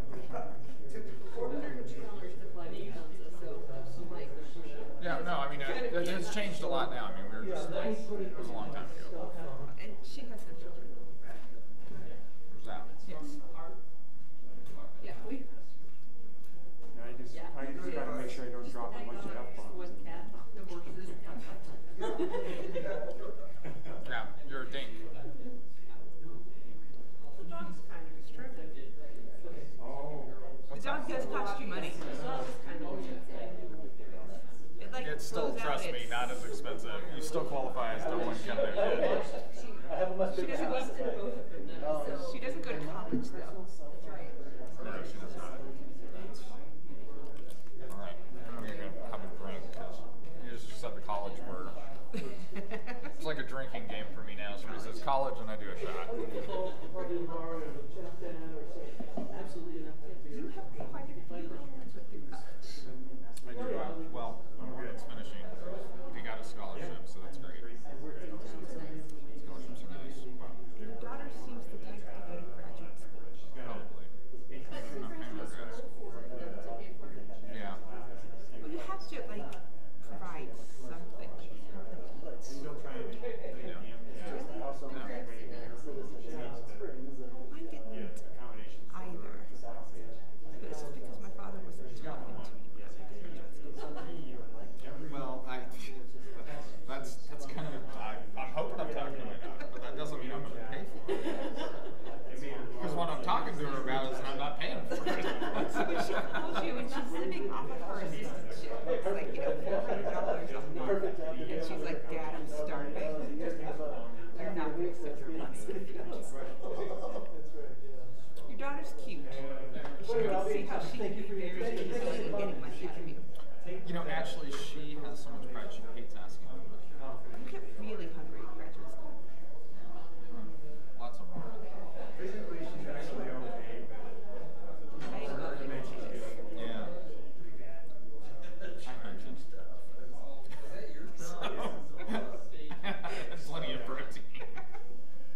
Nice job, guys. Dave, good seeing you. Thanks for coming to see us down here. Well, I get credit 10. Okay. All right. You good? After my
keeps telling me that. I'm like, great, thanks.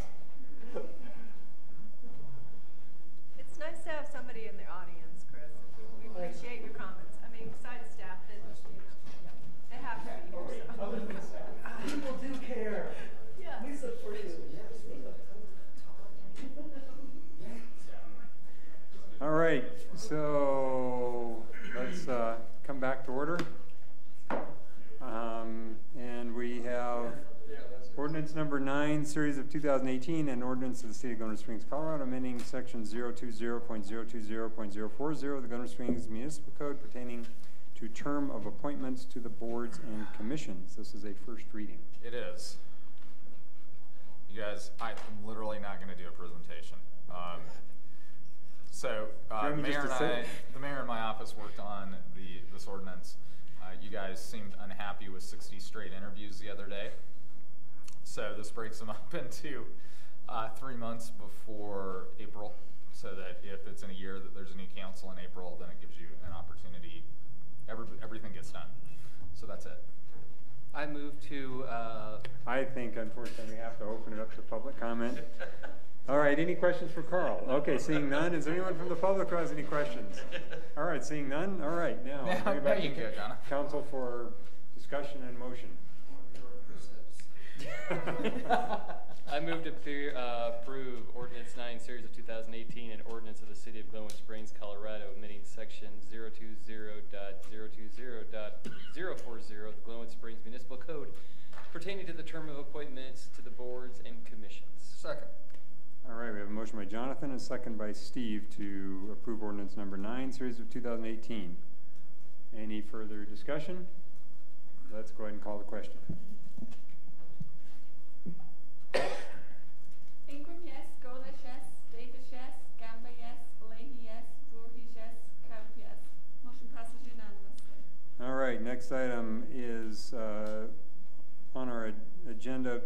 This is a follow-up to a work session we had this afternoon with RAFTA. It's regarding the proposed improvements in property tax that may or may not be on the ballot for 2018. I think there was some discussion after the work session that this agenda item is perhaps unnecessary at this point. Only if you want to give us any direction on how you want to move forward. But we're good taking it up.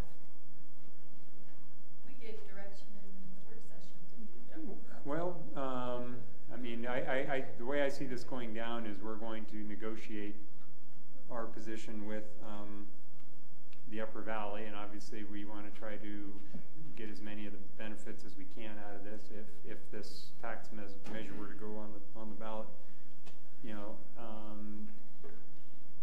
Yeah, it's my impression that we have some time to do that, though, so I don't know that we need anything more specific than that now. And you're going to be on the RAFTA board, and I don't know if it's an ongoing. The only question I guess I would have is that if it's an ongoing item on the RAFTA board agenda, if you want Deborah or I to be there. I know that it's been on every agenda in the last 2 or 3 months, so so that probably would be a good idea. During our work session, just one item of discussion, Todd raised the issue, and I thought of this before, and I'd never asked the question. Because this list is simply that, it's just a list. There's no requirement that these funds actually be spent in the manner that they're being described.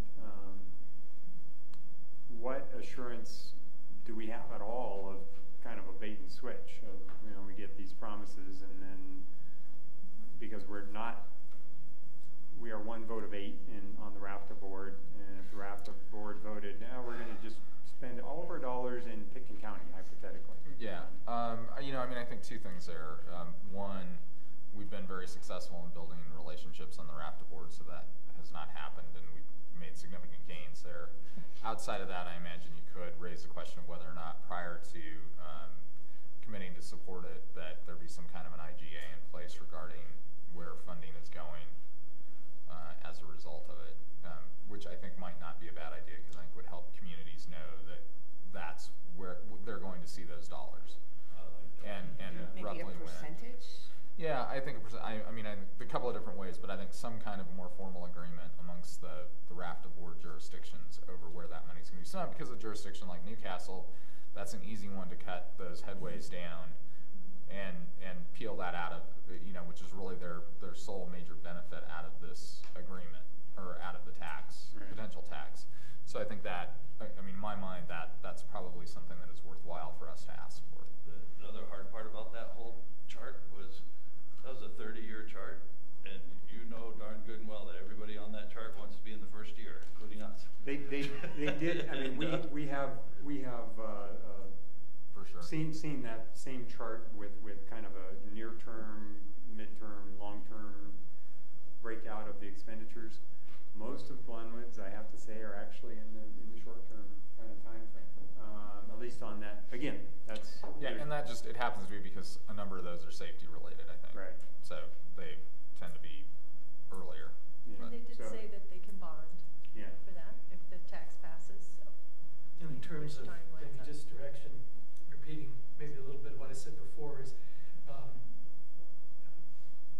if many of the Glenwood-related projects are in the near term, going through some sort of analysis to determine what are the sources of funding. In other words, many of those RAFTA was saying we pay 50% or something. $2 million towards Southbridge doesn't do us any good if we can't get to the 45. Exactly. Right. So that would be one thing I'd like to see. Yeah, I'm sure we're gonna have other work sessions on this. We should, I would think, before. Well, I mean, they want us to have a public meeting at some point. They're trying to schedule a public meeting. Yes. And we were thinking it would be an open house that we would invite you all to. We couldn't get everybody's schedule to line up. So I suggested to Sarah that we just have an open house, invite you all, because it's really more for the public to make them aware of it. Okay. Unless you guys feel differently and you want to all be there. I think an open house sounds good. Yeah. But yeah, I think we should at some point talk about the individual projects on the list. Yeah. I mean, I don't disagree with Jonathan, your perspectives on Southbridge at all.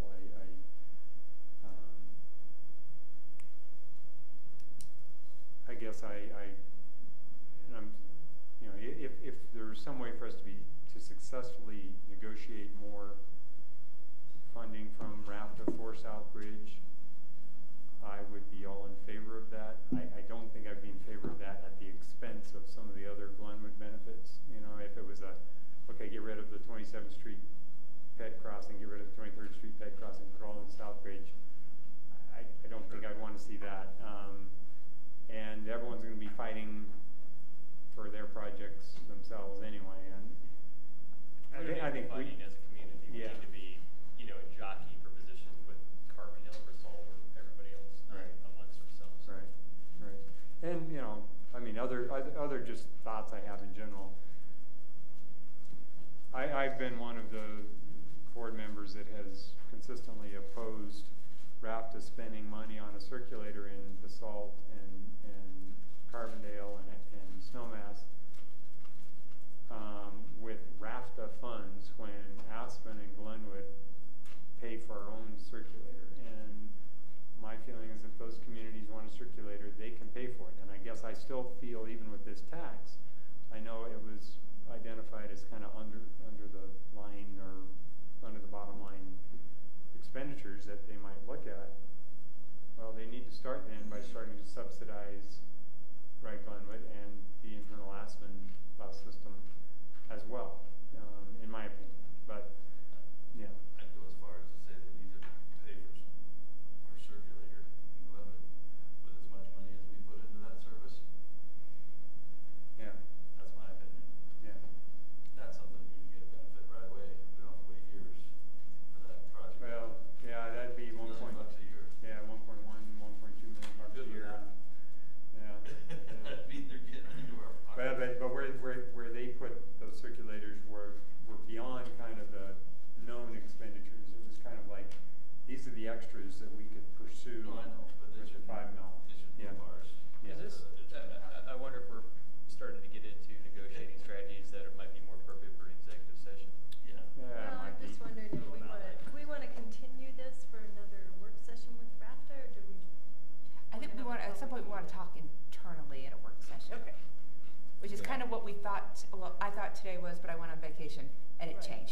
Did we? It changed for the better, I would argue. But. To Jonathan's point, since this could involve negotiations, is it an appropriate subject for a future executive session? It may be. Okay. So, just not on the 19th. Oh, come on. No. I'm just trying to get us past it now. Yeah, I was going to say, I don't know that there's any urgency to you guys giving us direction on this at this moment, I guess is what. Yeah. But I do think we're going to need to come back and figure out what our positions are and kind of where we're going to stake our claim, if you will. But that can probably come back in May. Okay. I felt like we got great information today to kind of study and move forward on. So. All right. Okay. Any other thoughts on this before we move on? Okay. Next item is vacation rentals renewal fees for the 2018-2019 cycle. Good evening, Mayor and members of council. I'm here tonight seeking direction regarding renewal payments for the 2018-2019 cycle for vacation rentals. In January, we had direction from council to move to a one-time fee for vacation rentals. Right now, the permits are issued on a 2-year cycle, with the permits expiring in odd years. And so this was part of the overall kind of umbrella question that we had about vacation rentals, and that was tabled in March. And so this is just seeking direction either to go back to resume accepting payments for those renewals, or direction to prepare a resolution to move to a one-time fee or another option. One of the issues applicants who paid at the end of 2017 raised was that they were paying at the end of a cycle, and that they were shortly after that expiring, and they were having to pay again for another 2-year cycle. We have 18 vacation rentals that have filed paperwork with us for the 2018-2019 cycle, 33 that have yet to renew, but we've been sort of waiting to figure out where we are in terms of taking payment or not. So there's a total of 52 that would need to pay if we were to resume accepting payments. And with that, I'm open to any questions you may have. Steve. Yep.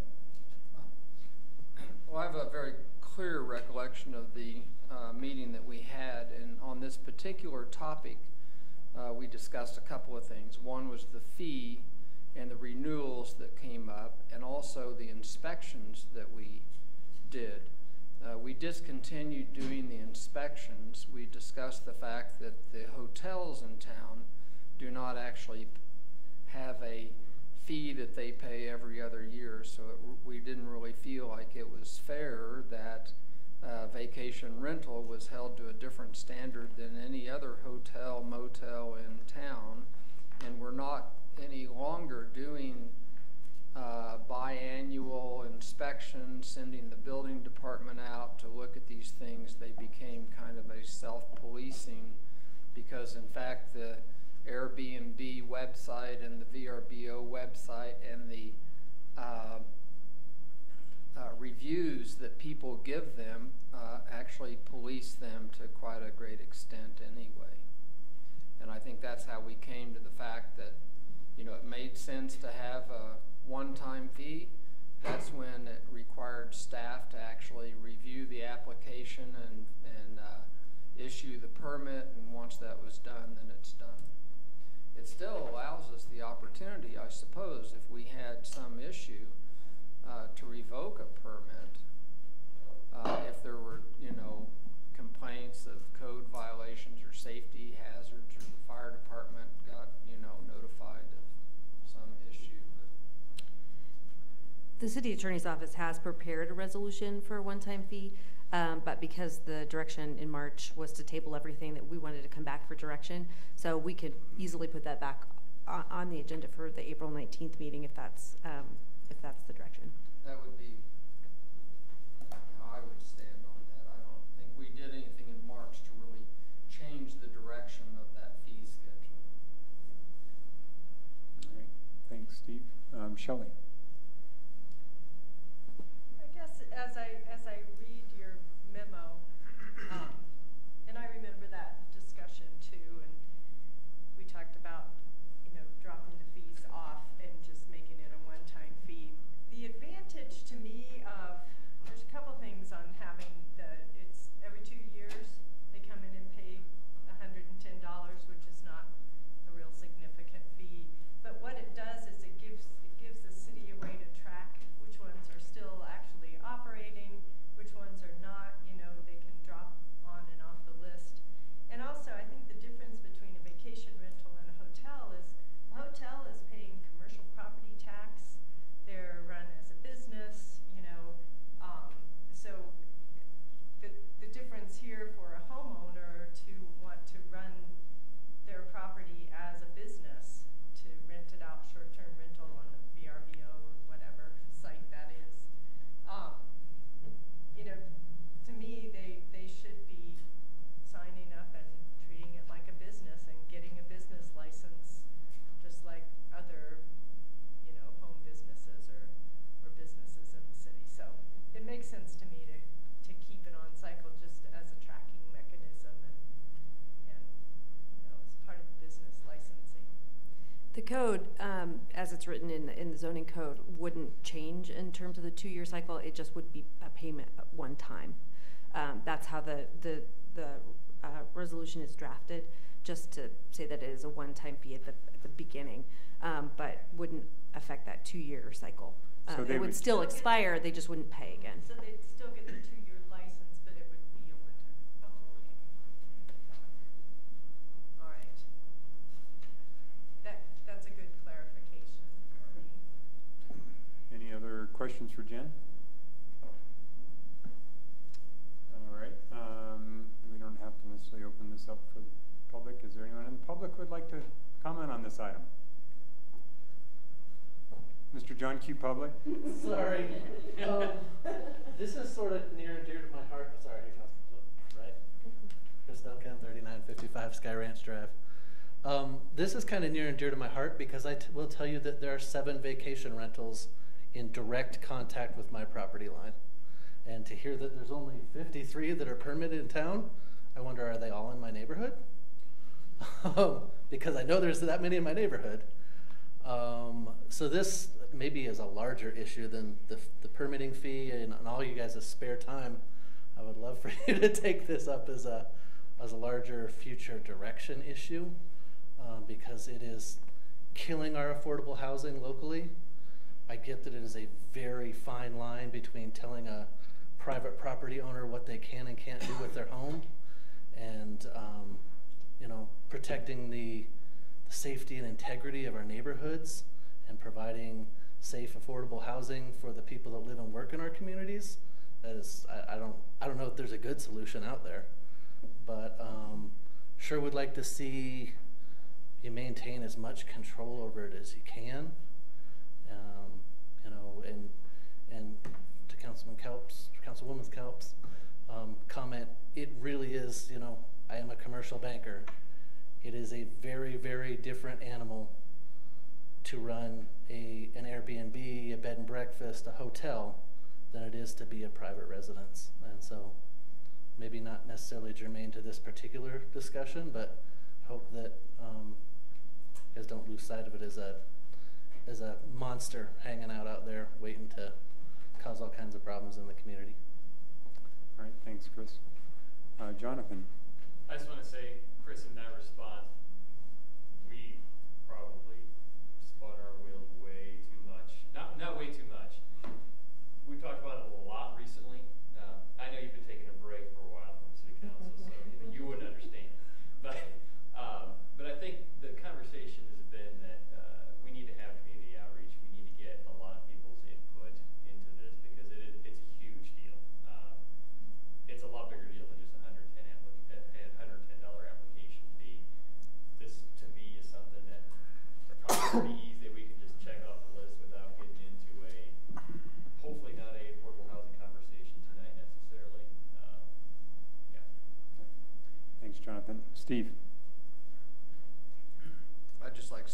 I do not own a vacation rental. Would you like to make a motion, Steve? Well, I think we're just giving staff direction. So, is there general direction that this come back as an ordinance to eliminate the payment of the $110 fee? And then we'll have a motion. Yeah. Yeah, this is just direction. I do not support that, but I know I'm in the minorities. Eliminate the recurring fee. Basically, it's make it a one-time $110 fee. Well, is it a recurring? So I thought you just told me that it is a one-time fee. But No, that's what we're talking about doing is changing it. Right now, it's a renewal fee every 2 years. What we're asking is direction. Do you want to just make it a one-time fee, even though you would come in and renew? Wouldn't cost you anything after the first time. Right. Business and that kind of thing. It's just. Okay, but right now they do pay the fee every 2 years. I think that's what I asked earlier. Okay. Right. Sorry. Sorry, so there are 26 that are brand new too, so the total is beyond just that 52. There are 26 that are new ones this year, and they paid that 110.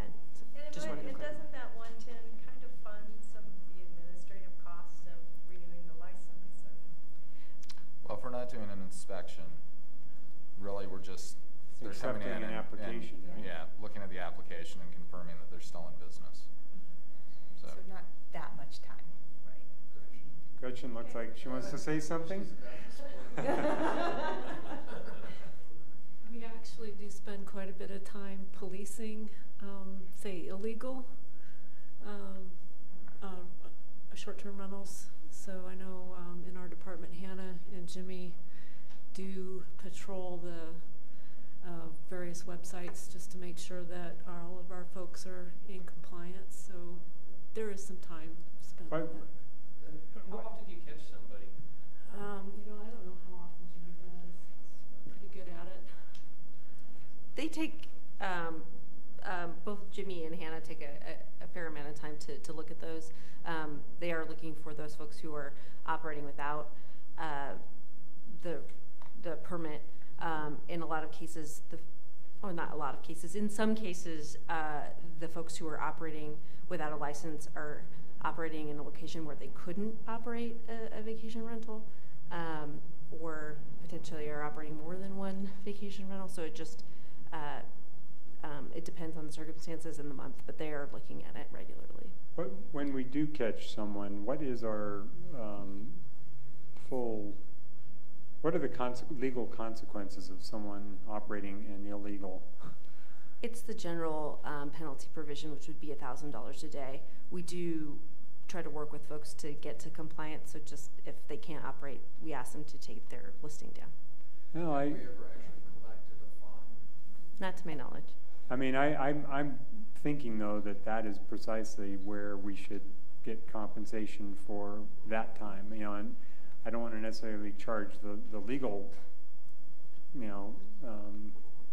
operators of a vacation rental for paying for the enforcement of the illegal ones. I would say when we catch the illegal ones, let's go ahead and impose the fine, or at least enough of the fine to compensate our time for that.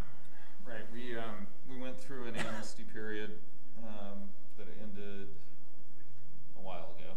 Mm-hmm. I think what we'll do then is we'll come back with a one-time fee, and we'll also have maybe if we have to contact you, fee that is say 3 times that one-time fee. I'll take a look at the numbers. Yeah.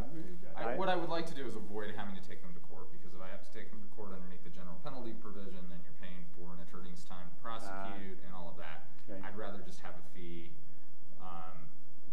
Okay.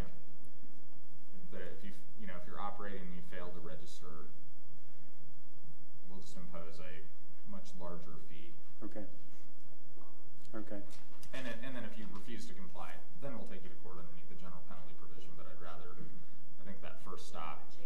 Yeah. Okay. That works for me. All right, so we're in general agreement that we want an ordinance back. Oh, Rick has his. So the proposal is to do the de facto one-time fee and then just do a no-cost renewal? Is that where we're sort of at? You know, I certainly wish I could license my vehicle like that. You know, but I realize that part of being a citizen and part of using the roads and part of being a member of the community means I have to buy a car license every year, whether I like it or I don't like it. And it's a source of revenue. I mean, $110 is not a lot of money. I was kind of thinking to myself about the dog licenses a while ago, you know, and we forego that revenue, you know, that 50 cents or whatever it was that we're getting for a dog license. Not quite the same thing as giving somebody privilege to operate in the community, increasing number of VBROs, and you know, I think it's 79 in the downtown area. I think it's like 220, something like that. You mentioned the last time that we talked about that. So, I mean, you know, to me, we need to have a larger discussion, and I'm sensitive to that. But on the other hand, just thinking about, you know, sort of a renewal and sort of a good citizen sort of renewal to do business in Glenwood, I think is, you know, very important. So, you know, I can't support not charging a renewal fee, especially since it allows us to kind of be sure that we know who's active or not.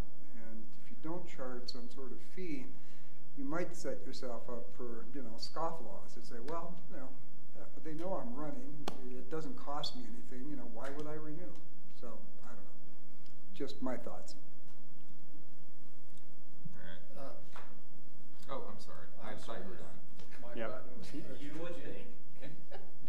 Yeah, go ahead, Steve. I just had to rebut this a little bit because I think it's a lot different driving your car and paying that license, because those license fees on your automobile actually go to roads and other things that relate directly to, you know, automobile wear and tear on our infrastructure. And this was actually, we were sending out a building official and inspecting these places every 2 years, and we're not doing that. So, you know, we don't need to try to collect that fee for just the sake of taxation. It was actually because we weren't dispatching the building department every 2 years, was my understanding of why it made sense to waive that. Did you say that there's 26 new VRBOs this year? It did. And what time period is this year to date? It is. I would say that there are some folks who were maybe operating without a permit, and so that may represent some folks who came to compliance through our efforts and our staff to get folks to come to compliance. And we collect lodging tax We do. on that, so it's not like they don't pay anything. You do collect lodging tax, but that's 26 housing units that we've lost, essentially. And I'm going to really suggest that we stick to the fees, because this is a rabbit hole that. Right. I mean, I'm just from the standpoint of like, I know, and it is 26 units, whether they were under amnesty or not, that have come in along with the 52 that are renewals. I think we've got direction to bring something back on a fee structure, and then you guys can take a vote on it, and we'll see where we're at. Sounds good. Okay. Dodged a bullet, Jim. All right. So we will move on to board and commission appointments, and I apologize, I did not get anything sent out, as I said this morning. I'm trying to find some of my emails. There were kind of suggestions and requests across the board. Not in, you know, just going down the list. Shelley requested to basically stay on her current commissions and be appointed as the alternate to the RAFTA board. And possibly the CML representative. I'm having a hard time finding yours. said he'd fill in for anybody who didn't like their current appointments. He'd take those on. That's what I thought he said too. Usually the default answer. And Shelley can have rabbit. You guys were like, she give you cards, and you guys could like baseball cards. Jim did say he wanted historical preservation. Well, actually, what Jim said is that he was fine with just basically, you know, taking over for the ones that Kathy had. And there was general agreement by the other council members. And Rick, you also had suggested something slightly different. I think I'm finding my emails now. If I can find it here. There it is. No.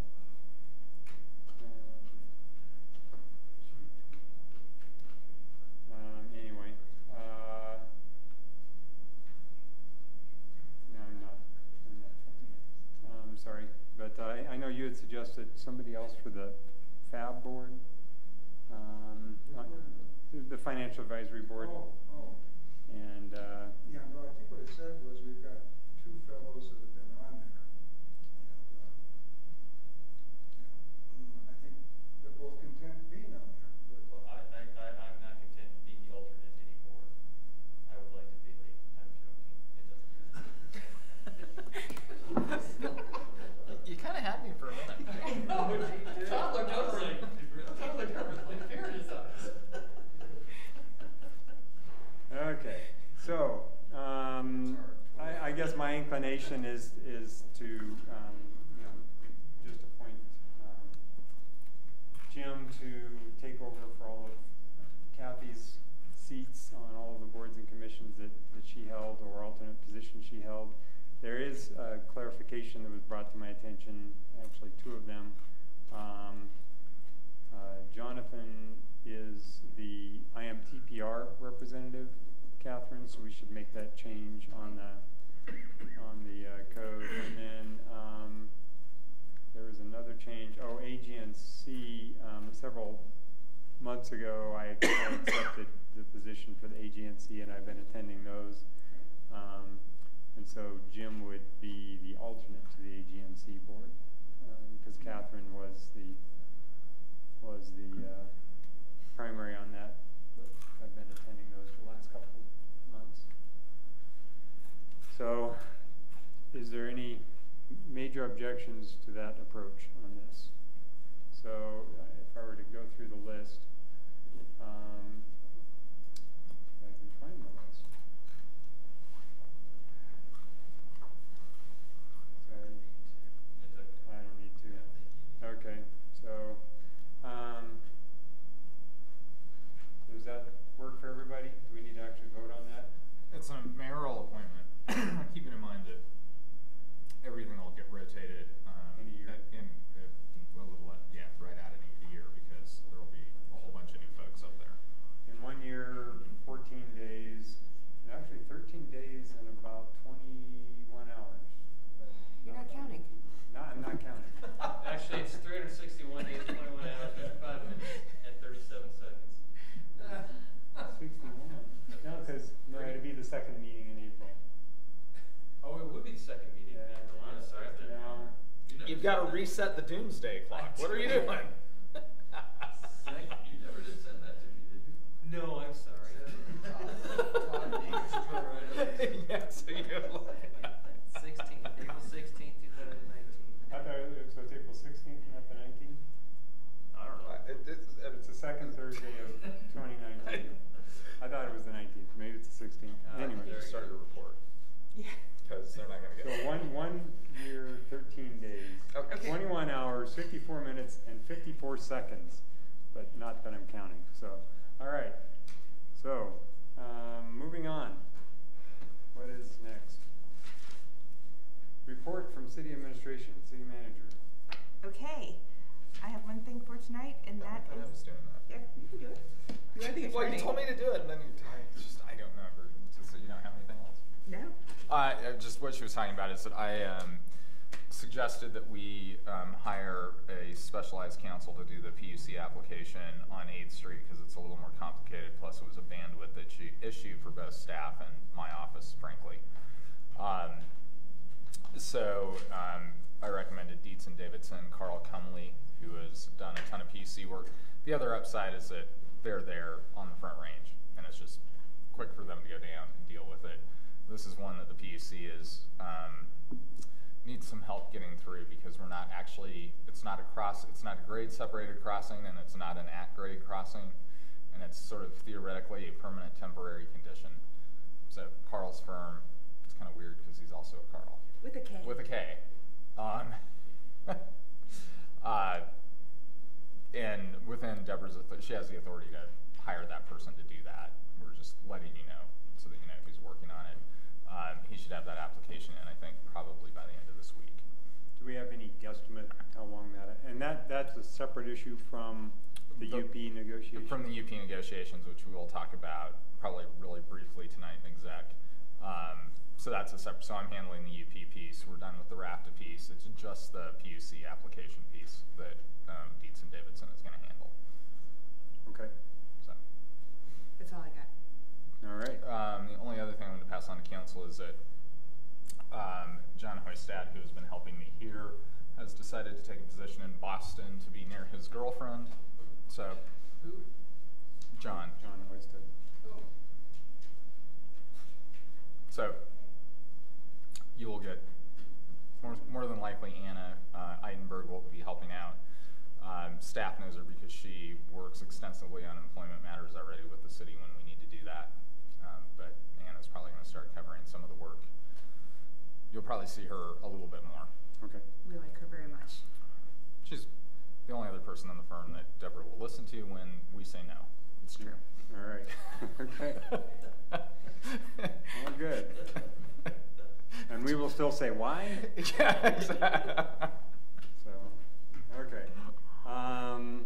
So, you know what? I just realized I don't have the papers to go for the motion to go into executive session. Yeah, just have somebody rattle off that thing. Did I move in here? Oh, I do too. Never mind. Okay.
All opposed? Motion carries unanimously.